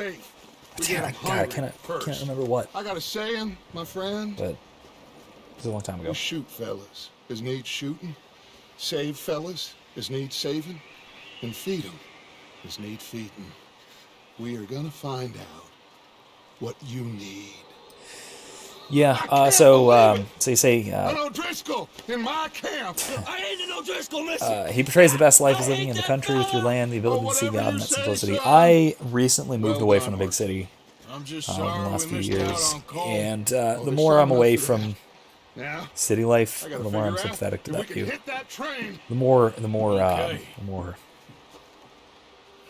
The more country sensibilities I pick up. Also, to be fair, and this is maybe a flaw of mine, the more I feel like I might condescend to or look down on city folk too. So that's its own problem, and that's a moral issue I gotta deal with. Anyway, let's listen to Arthur for a minute, and I'll come back to it. Dutch being Dutch, those plans involved robbery and dreams.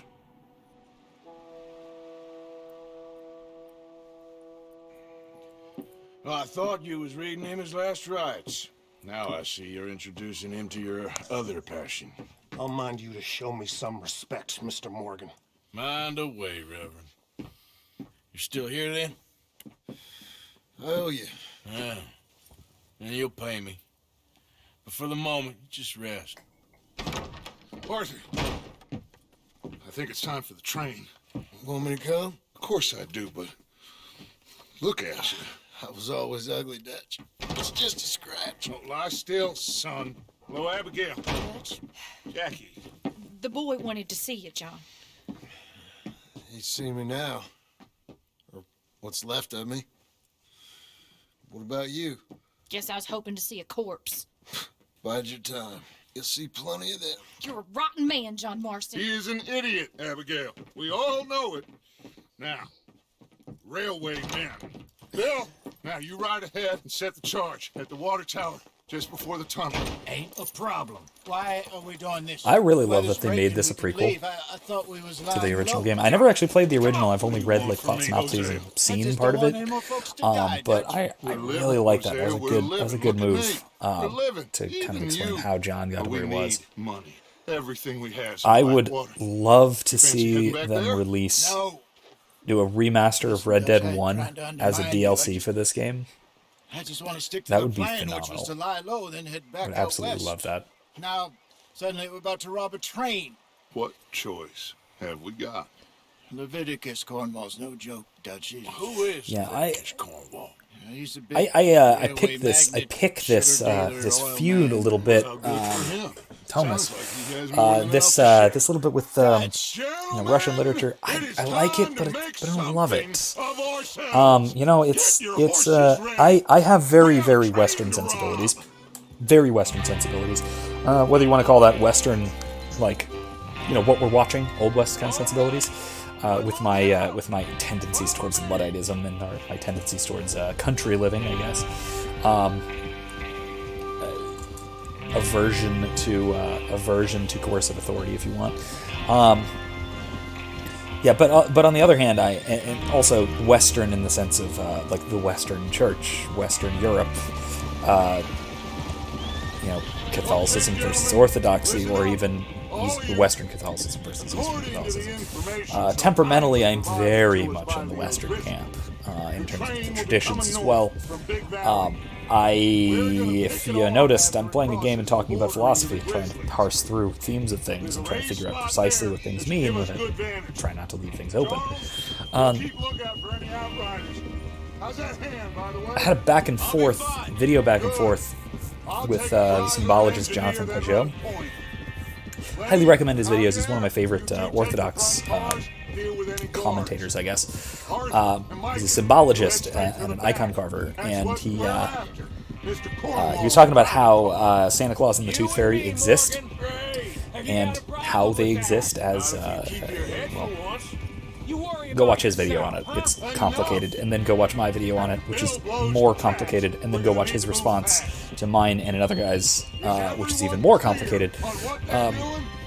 But the short version is that he gives a vague response of, yeah, it works like this, giving examples, giving illustrations of it, giving symbols of what he's trying to illustrate, whereas I will go in, and in my response video, I basically just ran through it in terms of Plato and Aristotle, and I gave an explanation in terms of Aristotelian secondary substances, and Platonic relations. So the realm and the top half of the line, the divided line, if you know what I'm talking about, the part between forms and particulars.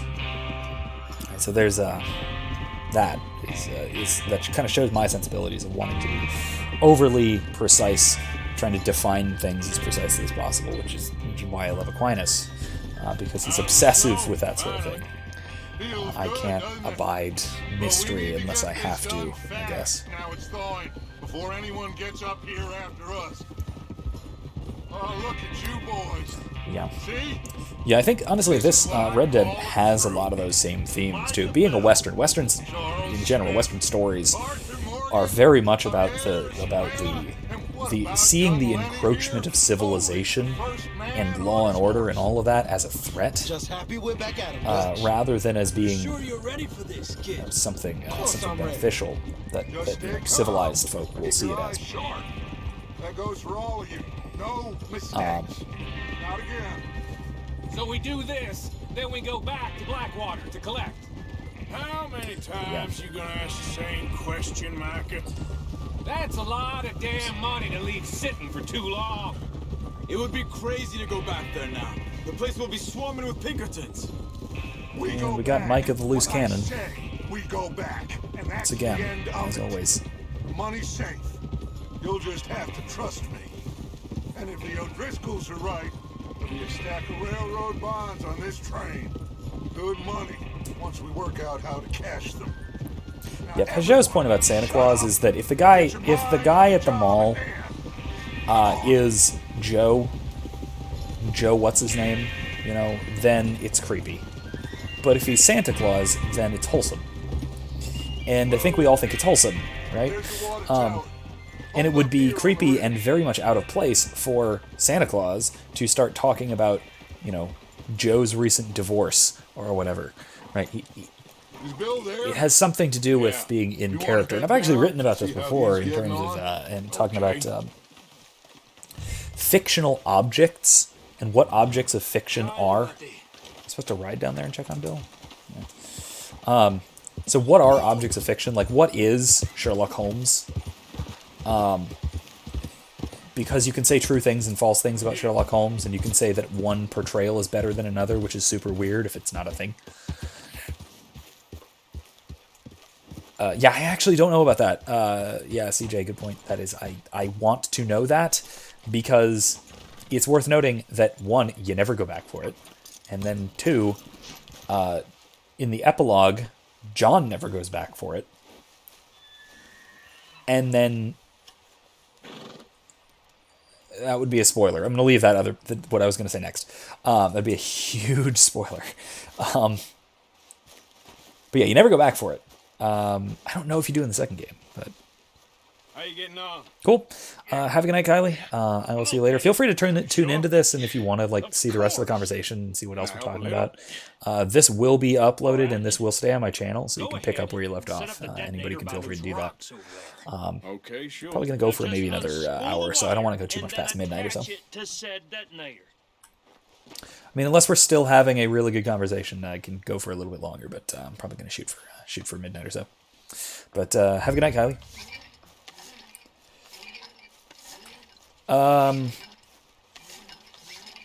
So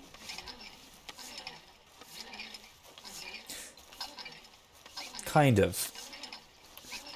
So I'd say that it exists jurisdictionally, so it exists in the sense that positive laws exist, so by fiat, more or less. Why do I have to cut it with my button? That's weird. Okay, this is good. I would say that, like, the border between Oklahoma and Texas, it exists in the sense of, you get below it? Why am I going up here? Thought I was going to do it. Oh yeah, it's so Bill can screw up. That's why. Yep. Hey, get back here. But I would say it exists as, first of all, as a Yep. if you want to be way too precise about it and use really modernistic reductionist terms, it's a legal fiction, right? But that doesn't mean that it doesn't exist exactly. It just means that the kind of thing that it is an agreement between persons, an idea, if you want. On the other hand, it also can exist in the sense of what am I supposed to be? Oh wait, damn it. That it exists in the sense of the people who make up each individual state, because again, the material cause of a state is not the land, or the land contained within the borders. It's the people of the state. It's not the government of the state. It's not none of that. It is the people.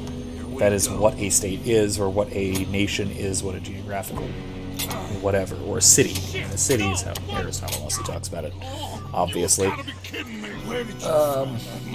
said it was fine? Oh, Bill. You know that? Why don't I have my bow? Not that I need it, but whatever.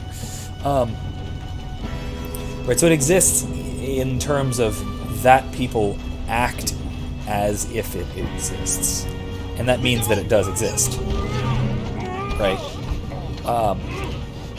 So the states, right, the states of Texas and Oklahoma exist in the sense of being collections of persons. So in Aristotle's sense, they are secondary substances. They aren't primary substances because they don't exist on their own, like in their own right. They are dependent entirely upon their constituent parts. But dependent in a more fundamental way than substances are, right? They don't have their own essences. Right? So states don't have their own essences. They only have what... they only have existence insofar as the people within them...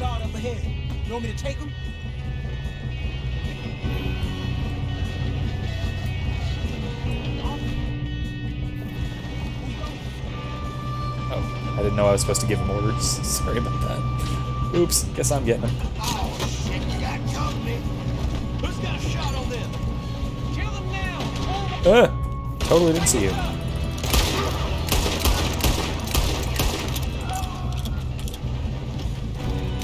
Anyway. But yeah, that is, roughly speaking, my view of secondary substances is more or less like Aristotle's, but maybe a little bit more reductionist. Like, I don't think that secondary substances have their own causal powers. I kind of take Mises' view on that. That individuals, in terms of persons, in terms of like causal powers, individuals are the only ones who have actual causal power, especially in terms of persons. And so we also can't make moral judgments about groups. There we go. How you doing there? I'm okay. I am way more running and gunning than I usually am in this game. I don't know what's going on. soon, the other boys will never catch us. I know. Just stay calm. Oh, God, that's a shovel. Got him? I ain't got a clear shot.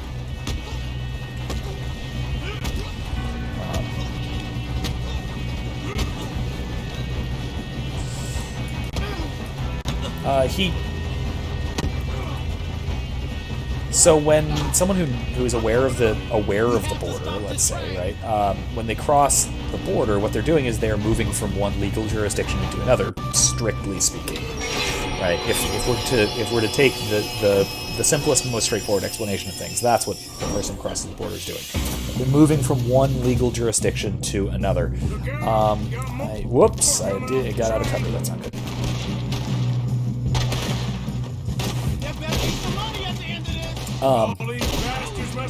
Now there might be more than that. He might be moving from. He might be leaving home and going elsewhere. If he is a Texan and he goes to Oklahoma, then he's leaving his home. He's leaving his people. He's leaving his community. He's leaving the geographical area which provides a home for his community, for his people, etc., and all that stuff. So it might be more involved than that, but if somebody is just, passing from one to the other and has no intrinsic connection to either of them, I think that the connection is much looser there. It's not as, at that point it really just does become a movement between physical locations. Maybe noticing a cultural shift, maybe not, that really depends. And then also moving between legal jurisdictions. The legal jurisdictional one is the most obvious, really. Hey, there's the other boy. Shoot.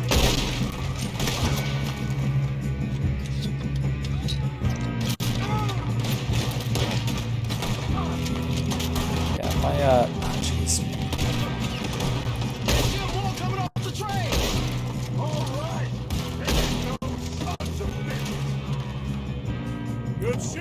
My boys are circling. Yeah, that is very true. It is, I think, at this point, the character limit is worse than Twitter. It is, well, now that Twitter has gone up, YouTube has pretty much stayed the same, and that's, it's... I mean, to be fair, I am appreciative, because it means that I, while live streaming, do not have to write... Crap. It means that I don't have to read novels. And so, I can kind of keep up with the conversation while I'm still trying to shoot people as Arthur Morgan. So, I know we don't have time to play games. Shut up, Dutch. Yeah, this is one of those gameplay and character discontinuities where, as I keep mentioning, Arthur is the practical guy who's concerned primarily with making sure that things get done properly and making sure that things go smooth and all of that, while I am going through and looting every corpse within 100 miles, while I'm sure Pinkertons are on their way. Yeah, what I would say, check out the video I had on the subject. It is, I think, fairly well done. I in part use it to explain my Plato. And his the allegory of the line, and yeah, that'll work. If I see the C at the end, that's an old forum trick, then I will know that you're not done. So there's that. But yeah, check it out. Check out what I have to say on the subject, because I think that is a pretty well formed video. So I think I still mostly agree with what I said in it, as far as I can think of, so that's always good. That's not always the case, by the way. Some of my older videos, I realized that I may have made a mistake here or there, so I'm not in a big habit of issuing corrections unless it's specifically brought to my attention. and that is just a habit born of academia, where once you publish something, it's published, and you got to let it go. Wake him up a little.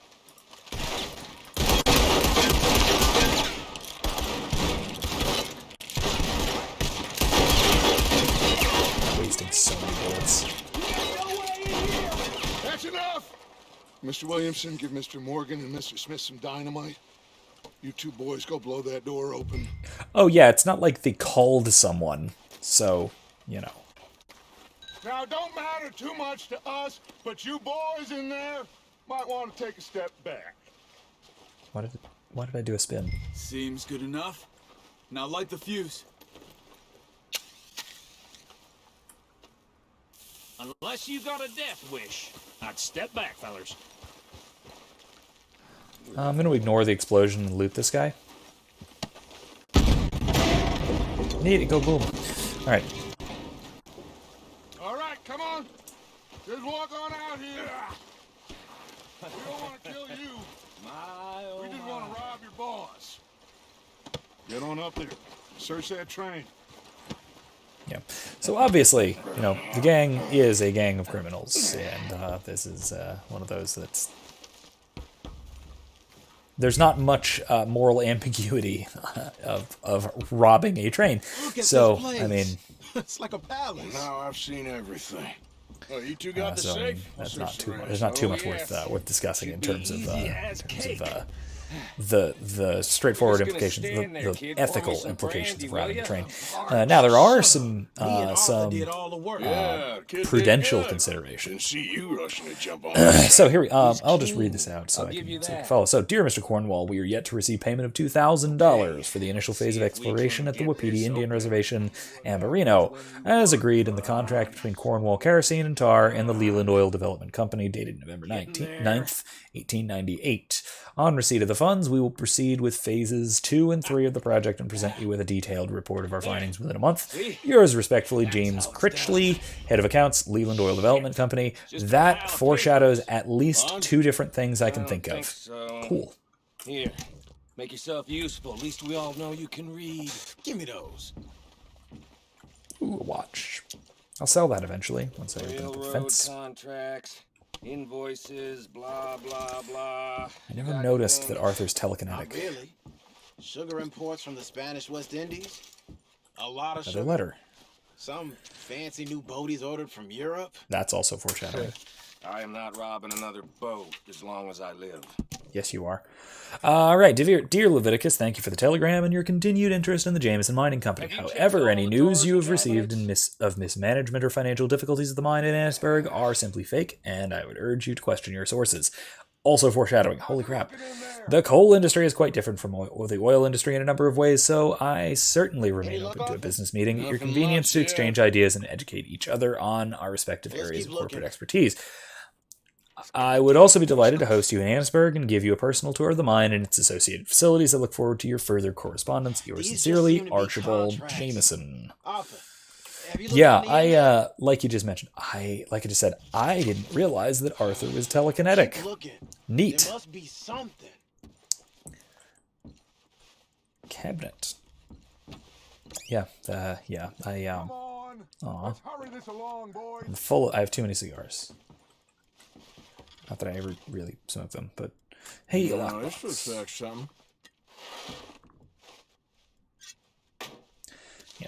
Anyway, like I was saying, there is there's not so many ethical implications of robbing a train. Thank God. There are some prudential concerns, perhaps. How good of an idea was this? Is this the kind of thing that is gonna be overall beneficial, or if this is gonna, is gonna bite everybody in the ass? As it turns out, like almost every decision in this game that you don't get to make, it will bite everyone directly in the ass, because that's how things work. That's kind of part of the theming of the game. It's just that it's They worth anything? it's Sure. Bearer bonds. I think we can probably it's an sell these it's pretty almost easily. Sisyphean, right? It's an Well exercise in done. futility, like the myth of Sisyphus, where we're The train? constantly pushing get the outta here. stone up the About hill, now. but then down it comes What do you tumbling think? back. I don't know. It's up to you. Every time you Leave make 'em some here, kind of take progress, 'em with you on the some kind train. of setback happens and Just you're make worse sure off. they don't send no Throughout the whole folk game, after that's what you us, have, at okay? least See you until the back at ending camp. proper. When you The get back, epilogue has some we'll be positive moving growth on. here and there, The rest of you, which is nice let's ride. after that. That's there's some nice what's it called? There's some nice Get on the train. redemption and maybe even afterlife symbolism there Bright ideas I when can it comes offer to you. So behave. when it comes to the ending and then following it up with the epilogue. I always really like that. I really like that about the game.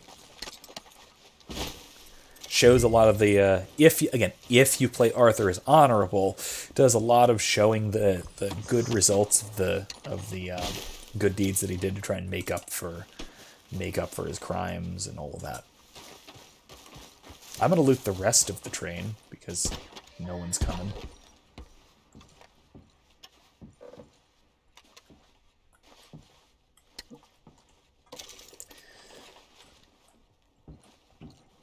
Yeah,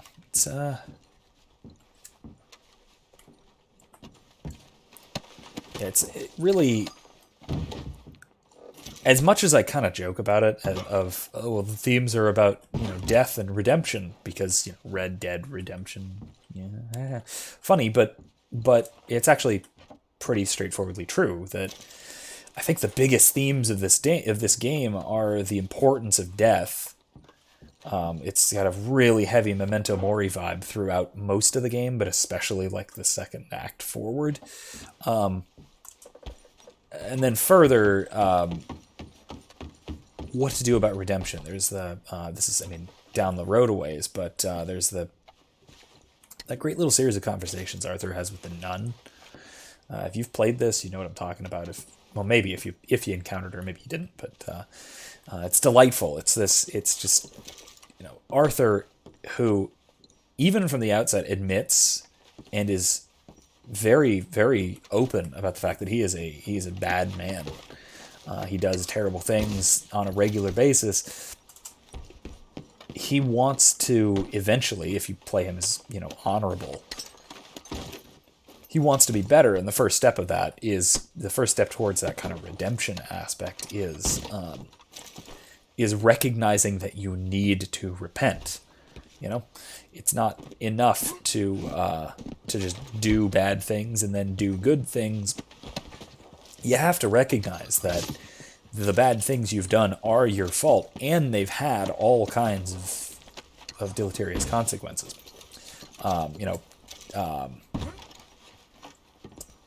Temporal consequences due to sin that need to be corrected out. That's what purgatory is for. That's what purgatory is all about as well, too. It's the idea is that you have attachments to sin that need to be corrected and then that need to be ironed out. Then you also have the effects of sin on the world that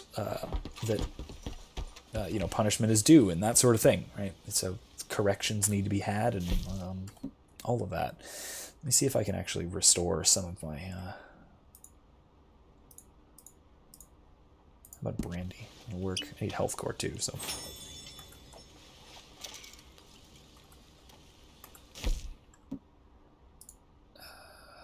yeah, maybe not a lot.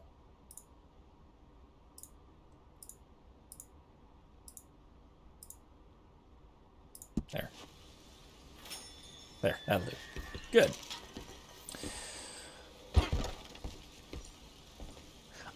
Yeah, I hope not.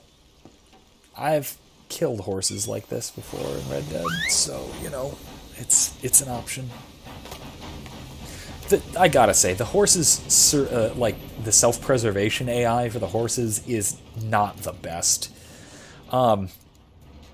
I have pretty often accidentally had a fire get started because I shot a lantern or something, and then I've had a horse just sort of stand in it and die.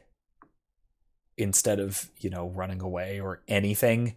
Nah, just stand in the flames until it's crispy. It was a nice horse too. It was really... Well, if we keep going on this game, we will probably see it happen. So don't worry, you'll experience the same pain. So, all right, let's observe some plot development.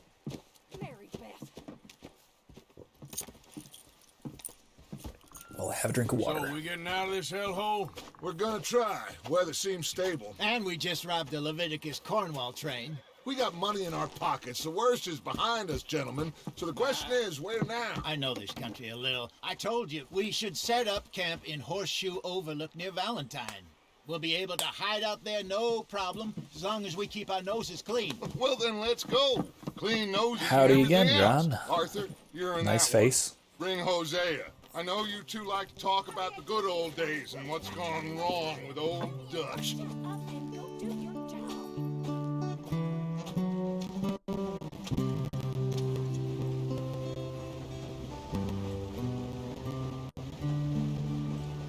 If it weren't laggy, I absolutely adore the traveling music throughout this whole game.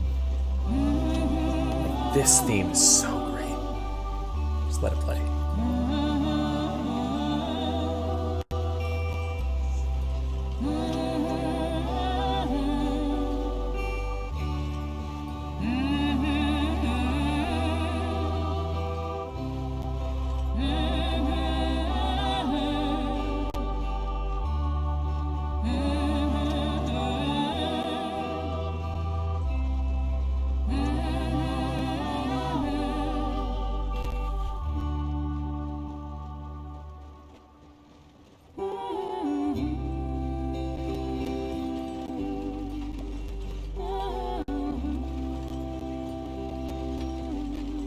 Lenny! Micah, get over here! Yes, boss. You two ride up ahead, make sure there's no surprises. We've had enough of those. I'm trying to remember if that...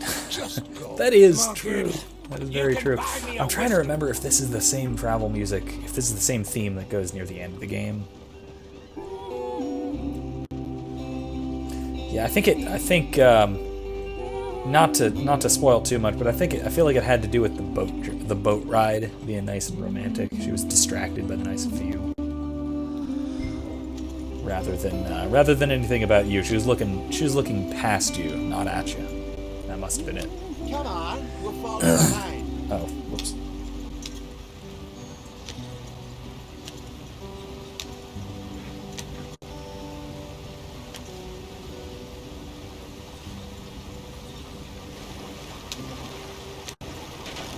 Get us out the stream. Gotta keep us moving, but calm. Ah, shit. Ah, shit. Okay, let's take a look. Okay, yeah, gotcha. Everything look all right? Because that was fantastic. I absolutely love that. When you're riding back to camp, especially with the either honorable or dishonorable flashbacks and stuff. That kind of stuff that's just touching. That's really good. To hold up a wagon? Shut up. I'm just saying. Don't say less. Yeah, the emotional beats in this game are just really good. Oh yeah, that got on the axle. Nearly there. Yeah, that's the one I'm thinking of. Yeah, thanks, John. See? Yeah, that was so good. Not quite. I mean, not to spoil anything, but it's in the title. Fire in your eyes. Okay, that one does come back though, right? Fire in your eyes. I feel like that one comes back at one point. If they wanted trouble, we wouldn't have seen him. It might be in the epilogue somewhere. We really screwed them over down here. If it is, that'd be some really cool callback structure. Well, get in. I'll tell you.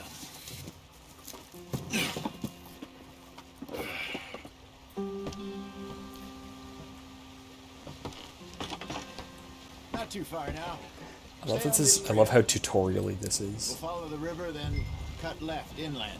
I will say though, I hate how long tutorial stuff lasts. Like it is a good 20% of the game before you can buy horses. The Indians in these parts got sold a very Maybe not 20%, but pretty close. Last time I played, I was wildly completionist, that sort of thing. Okay. Last time I played, I was wildly completionist, that sort of thing. So I got stuck in the whole go and explore every damn thing in the world. And so I was doing things like getting horses before I had a horse brush kind of thing. Unpleasant? How do you rob and kill people pleasantly? We don't, in spite of Dutch's talk. I fear I was perhaps trying to simplify something more complicated for the benefit of our block-headed driver here. Hey, don't blame it on me. That's such a good exposition this technique. Here's a con man, Charles, born and bred. Hey, listen, I did not run it off the waterfall. Not this time. About what he's talking about. Did last time, but not this time. I practiced before we got on stream. So, I'm kidding. what happened to your Wouldn't child? put it past me. I don't even know if I have one. At least, not that I can remember. My father was a colored man. Yeah. It was. It took me forever to actually get to that point because I was just lollygagging forever, doing all of the side quests, and I got probably like a third of the achievement tasks done. Because I'm that way, and it's a problem sometimes. I'm dedicated to not being that bad about it this time for actually playing on stream.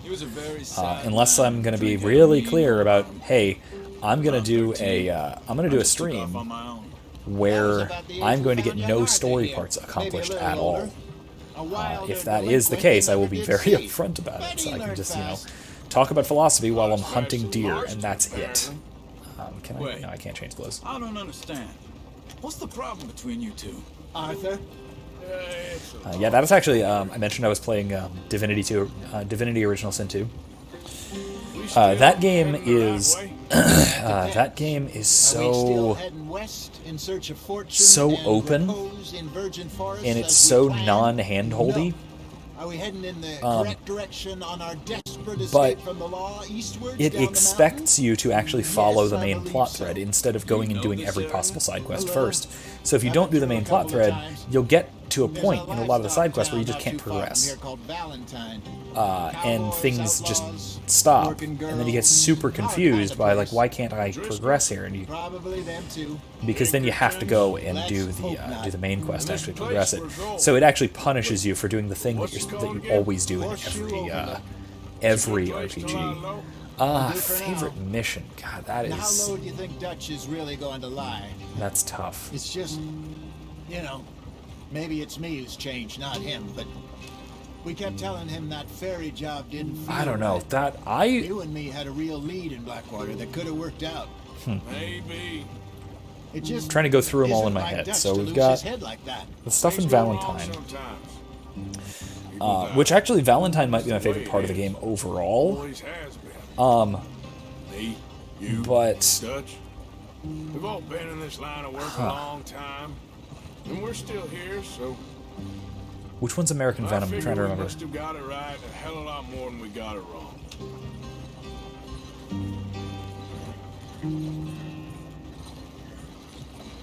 What are you working on there, anyway? Just some yarrow and ginseng.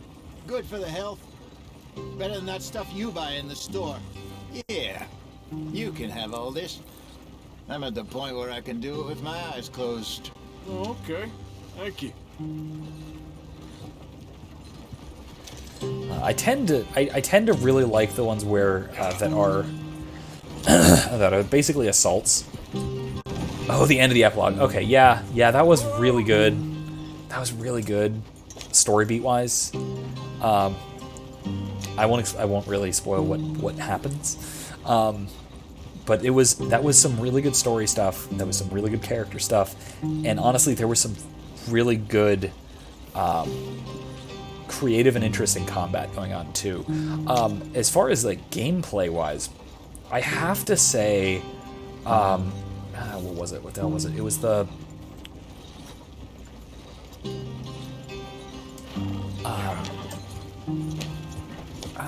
what am I thinking of? It was the one with Sadie. When you go after the O'Driscolls at what is it, Hanging Dog Ranch, I think. Right near the end, it's as Arthur, but the one where you go after the O'Driscolls in their like ranch, the one where they have the Gatling gun and stuff like that. There you are, brother. Head in there and follow the track for a bit. That was a lot of fun, especially gameplay wise, and then also it was just like it was just so it was satisfying to see Sadie get her revenge too. That was good. Okay, let's go. Any trouble getting in here, Javier? Nope. Yeah, Well, her. well. This is a good spot. Excellent. Although, speaking of Sadie, I actually just like a lot of hers in Act 3, in sort of the ending part of the game, like the one where you rescue you from the second time from the prison. It is just the second time you rescue John Marston, isn't it? I thought there might have been another one in the middle there. Here we are, gentlemen. Home sweet home. But that one was also really nice. That was really good. I screwed it up horribly. I went in last time I played through. I went in with hot weather, with like warm clothes, and I was losing stamina the whole time. It was awful.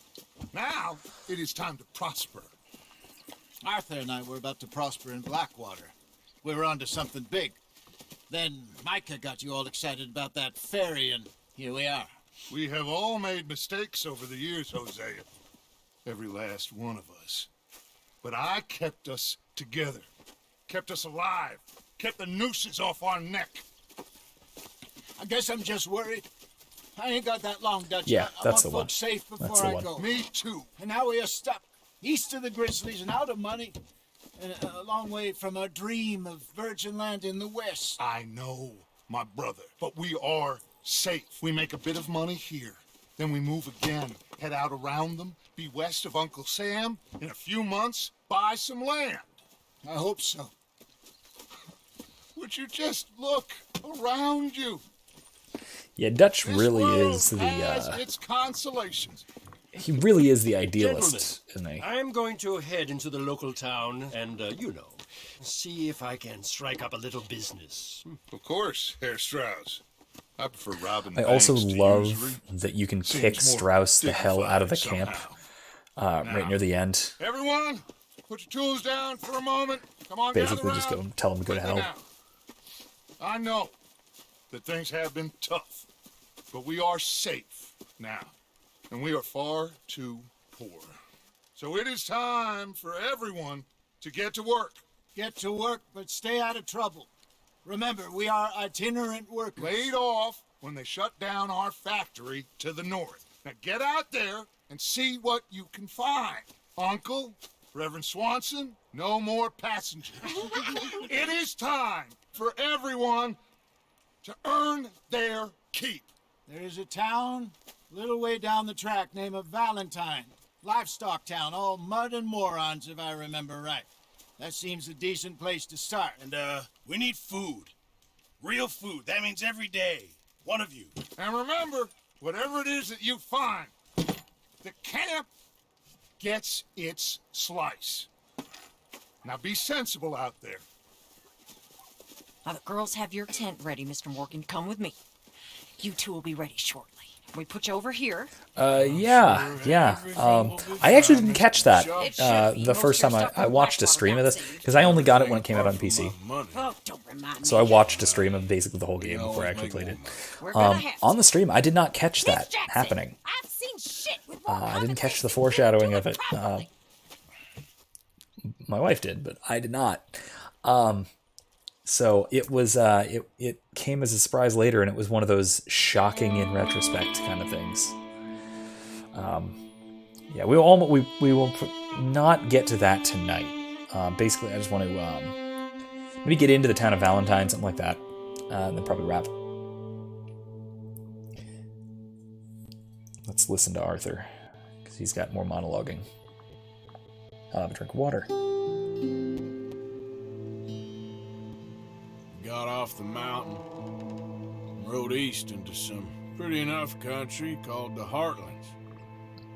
Ain't been this far east in many a year. Dutch seems a little better. His eyes are sparkling once more, and I can see he's thinking a little clearer. I think we all feel a little happier, despite of Blackwater and that whole mess. Arthur? Jose?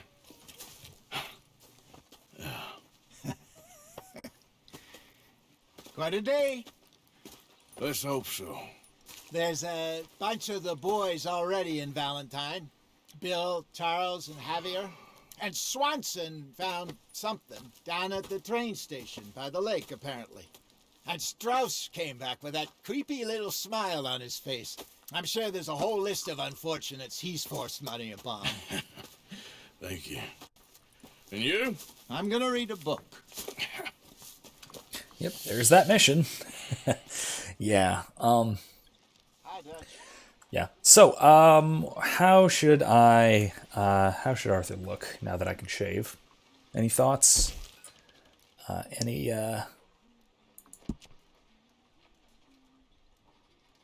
Actually, you know what? No, I'm not going to do it yet. I'm going to go into town for go into the barbershop and actually do it there, and that'll be maybe the last thing. Once I go down with the wagon.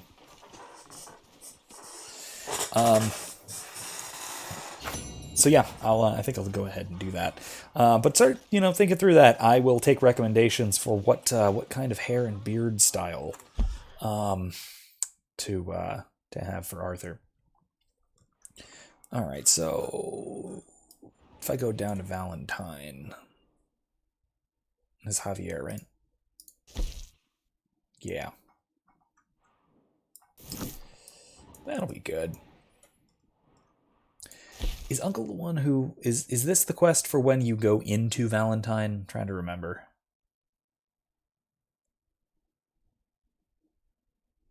Wait, so which one is it? So get him a clean shaven or get him a full beard? Those are opposite things. I can't do both. I mean, I can do both. I can do one first, then the other, but, I mean... I always like Arthur at least with a mustache. At least with a mustache. Alright, yeah.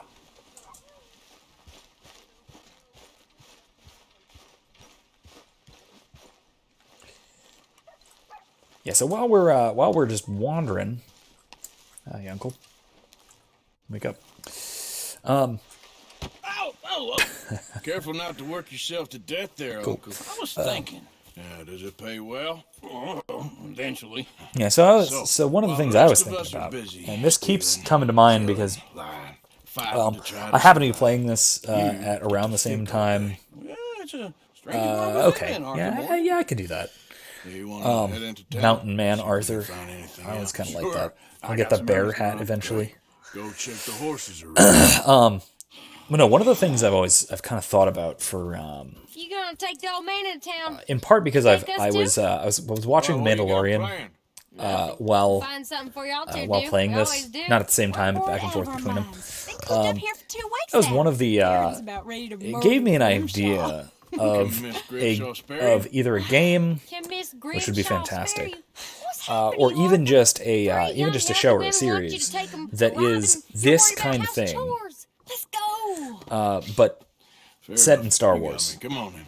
So set in like the Rise of the Empire era, so between in like the rebellion, very early rebellion kind of thing.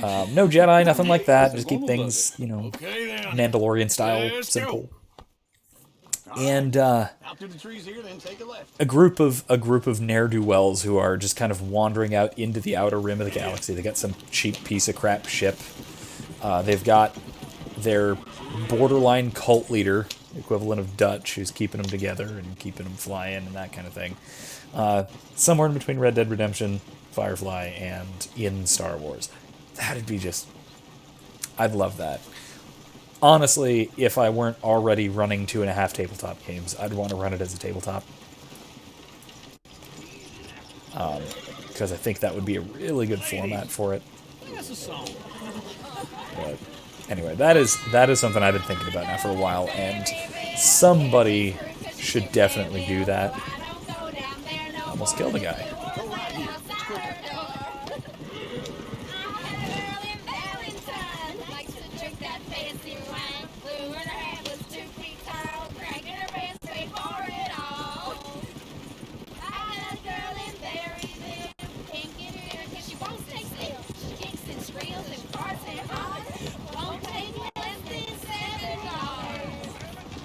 Look at that carnage.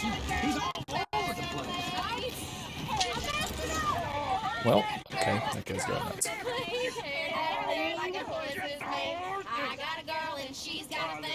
Is one of you gonna get that fella's horse? Well, I got lumbago. It's very serious. All right, I'll see. I love how lewd so many of the songs are. It's so Old West. Go on. Delightful. He's an old man. Lumbago, really? You all right there, friend? Oh, hey, you couldn't help me get my other horse back from over there, could you? Sure, no I don't know problem. why it's asking me to help twice. It's the white Just in one. case I want to change my mind, you know. Okay, I can't run at it, can I? You can do it, Arthur.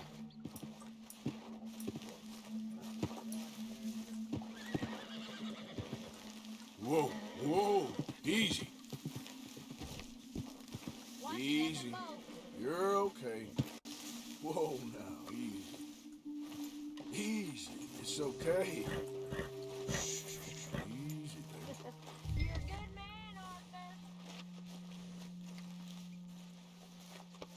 Easy there. Yeah, there, you got it. Well done, Arthur. Unpopular. Alright.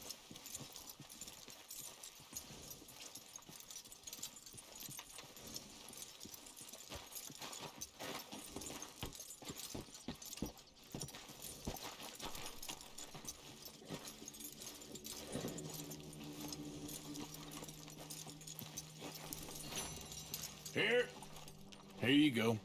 You're a gentleman, sir. A gentleman. No, not really. I was just trying to impress the women. Well, anyway, thank you. Yep. That's one of those that, you know, it's one of those acts of benevolence that you To Valentine. that you expect in a video game because it's just, you know, it's a side quest, right?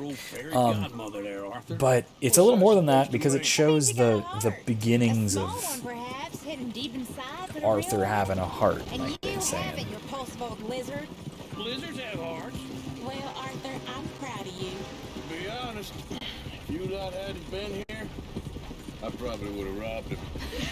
Well, you did.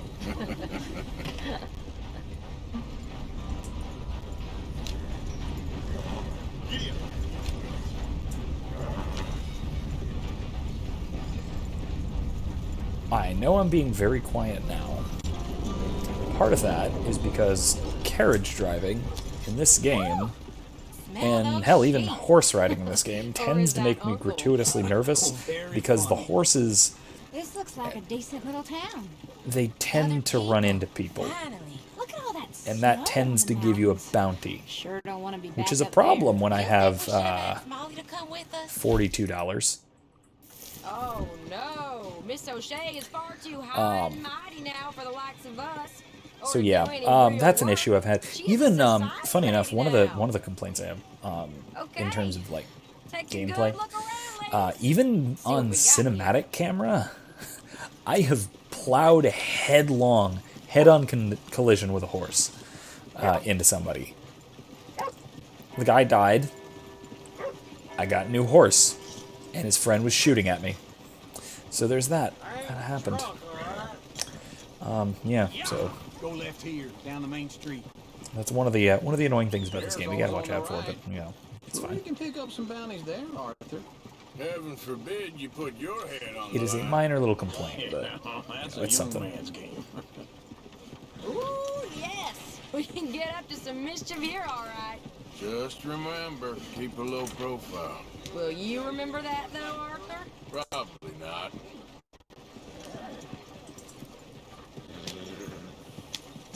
Let's park up down the end there, near the stables.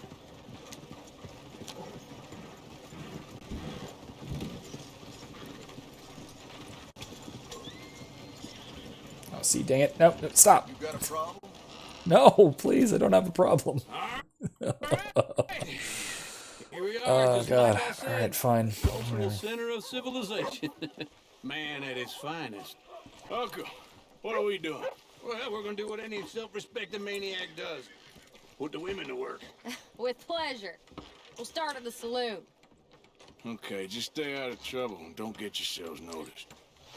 Right, I need to get something from the stores. Okay, well, we'll see you at the general store when you're done. Come on, ladies. Imagine we're in Paris. I imagine Come on. Paris and Valentine are So that's how you see yourself, is it?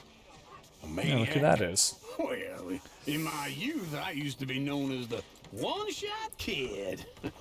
Okay. I'm not gonna ask why. You are a sad man, Arthur Morgan. But I know you love me. Desperately. You're my favorite parasite. No. Ringworm's my favorite parasite. You're my second favorite parasite. Very funny. I lied. Ringworm.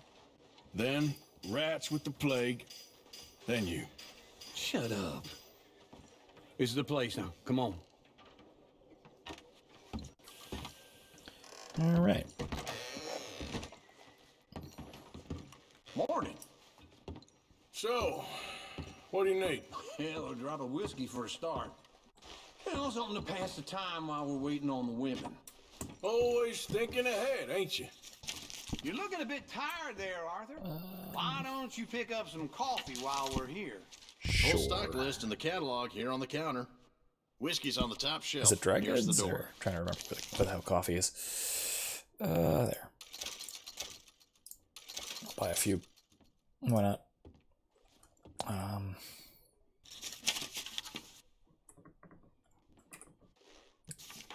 Quite frankly, I could use some ammunition. Could I? Maybe not. There. I will eventually, maybe off stream, So, craft you're a actually buying for massive us? amount of You feeling all right? the See this? split point. Young folk got no Ammo. respect for their elders no more. What Wait, do you what? reckon? The lamb or the sausage? No, they don't have. Well, this here's a Oh, that's sheep annoying. town. They don't The have lamb's the best in the state. I don't know what the smell shotgun is. slugs. Anyway, Well, that's a right cheese, that'll- all right.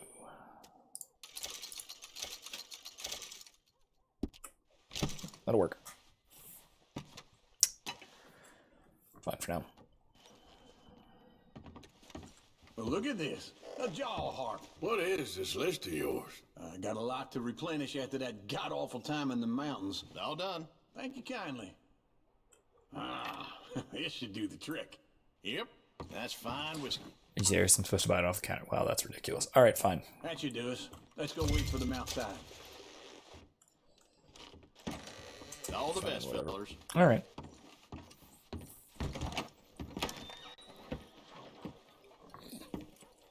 Oh, here's to your good health, sir. And to being down here off that mountain. Absolutely. It's a funny world, you know. This time in my career, I pictured myself being married to an heiress. Gentlemen, I think I got something good. What? I snuck into this fancy house, acted like a servant girl. Usually works. Someone was saying her sister was taking a trip from New York or someplace. Train full of rich tourists heading to Saint Denis and then cruising off to Brazil. Okay. A train laden with baggage and passing through a bit of deserted country at night as to get to the docks in time for the tides in some place called Scarlet Meadows. Yeah, I know it. Yeah, it's right out near New Hanover. Right, it's real quiet out there. Sounds good. Where's Tilly and Karen? I think at the hotel. They were picking up some drunken fellas that they was gonna rob. Why? It seemed easy. They have been gone for quite a while. I guess I'll go see if there's any trouble. There's Tilly over there. That does not look ideal. Excuse me. You thought I wouldn't find you, Tilly? You can go kiss a damn snake for all I care. Get off me! Get off of me! Get your hands off her, friend. Who are you? A friend of mine. All right, so Get off her. I'm running out of things to talk about for tonight. So I think after this mission, I'm gonna call it. Meanwhile, it has been it's been good. This has been fun. I will do this once in a while as we as I continue. So I may continue with Red Dead again another time if people want to. People are interested in watching. Across the street. Okay. Or I might pick a different game. I might, like I keep yammering about, I might play Can I help you, sir? Mass Effect or Dragon Age. I'm looking for a girl who came in here earlier with a drunk fella. So, also some people were interested in KOTOR, one of the KOTORs. So I may also, might also do one of those. So, honestly, probably would be two. I, quite frankly, it's really interesting and it's really, thematically especially interesting, but I cannot get through Taurus another time in KOTOR 1. I have started playing KOTOR so many times, and I've gotten stuck because I was bored on Taurus. So, if I do wind up playing KOTOR, I'm probably going to play KOTOR 2. So, if that is the case, that might be the next thing I do. I will run probably another survey, either on the page or something, on what I should play, especially to talk about. Oh, here we go, fighting time. Hey, damn it. I paid for nothing. Think you cheat? Nice hit. Avoid me. What the hell are you doing here? What's he got? Trying to play him? Not very well. You okay? Fine. You sure? Yeah. Nothing to worry about. Just men. But stupid bastard was boasting about the bank. The bank? Sure, I know small town banks are usually a waste of time, but this is a livestock town. There's lots of cash sometimes. Okay. Keep investigating. I will.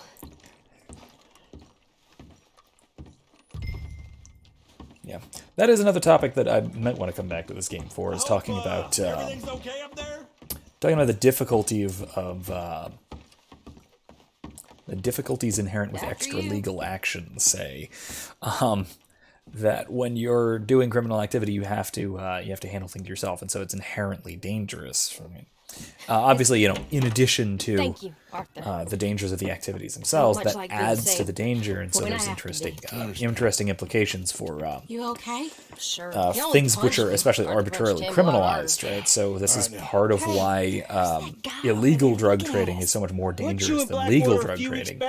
It's not about the actual substances, because in a lot of cases it's exactly the same. With a bunch of fellers. No. But when it's illegal, you don't have civil society to refer to. You can't refer to courts. I don't like this. Me neither. Go get the girls home. I'm gonna go have a word with our friend. Be careful, Arthur. Just a word. Yeah. We're here for each other. Just borrowing it. You stay away from me. Get back here right now. You done good, girl. He's gonna be. Oh, kill the chicken. I don't want no trouble. Good girl. I'm trying to soothe the horse, but I think you have to be a higher level bonded with it before it'll actually help its stamina meter.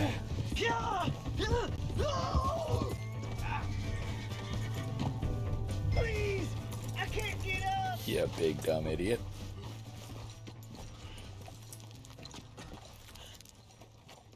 Why are you telling lies about me? No.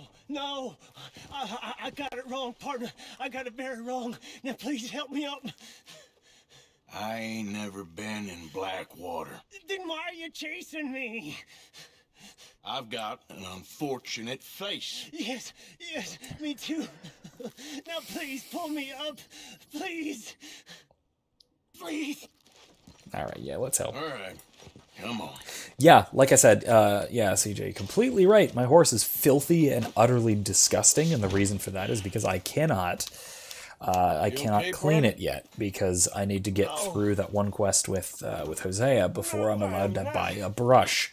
So that's annoying. So I can't actually have a clean horse. There is that.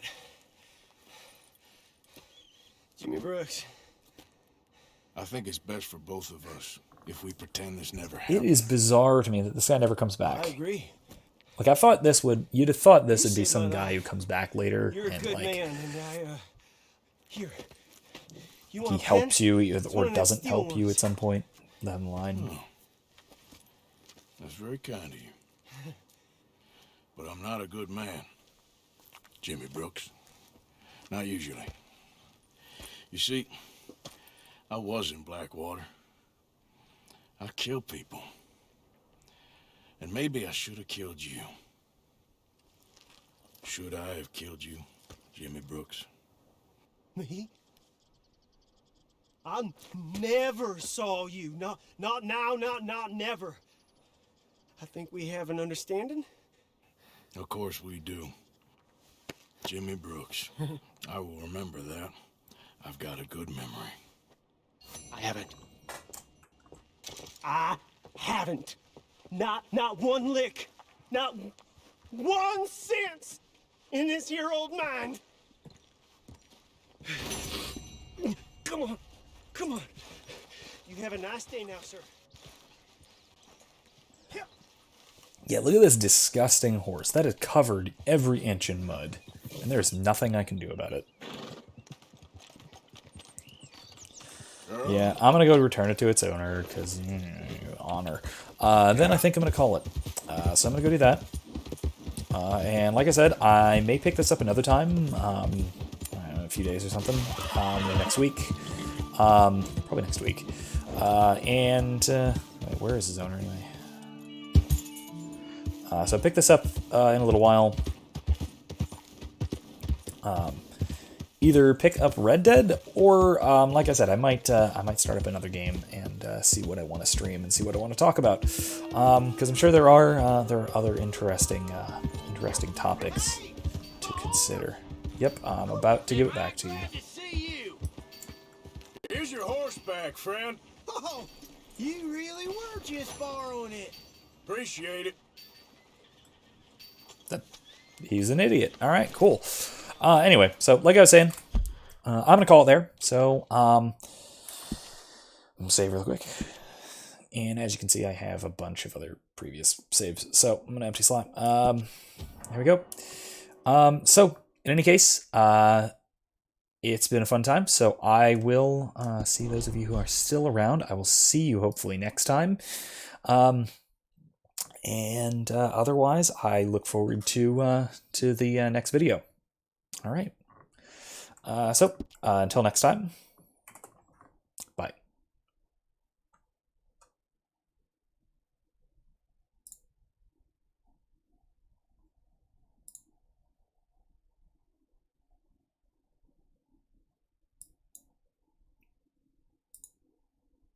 Okay, I said bye. There we go. All right. Bye for real this time. I will figure it out. I will get the hang of this thing eventually. So, all right. See you later. Bye.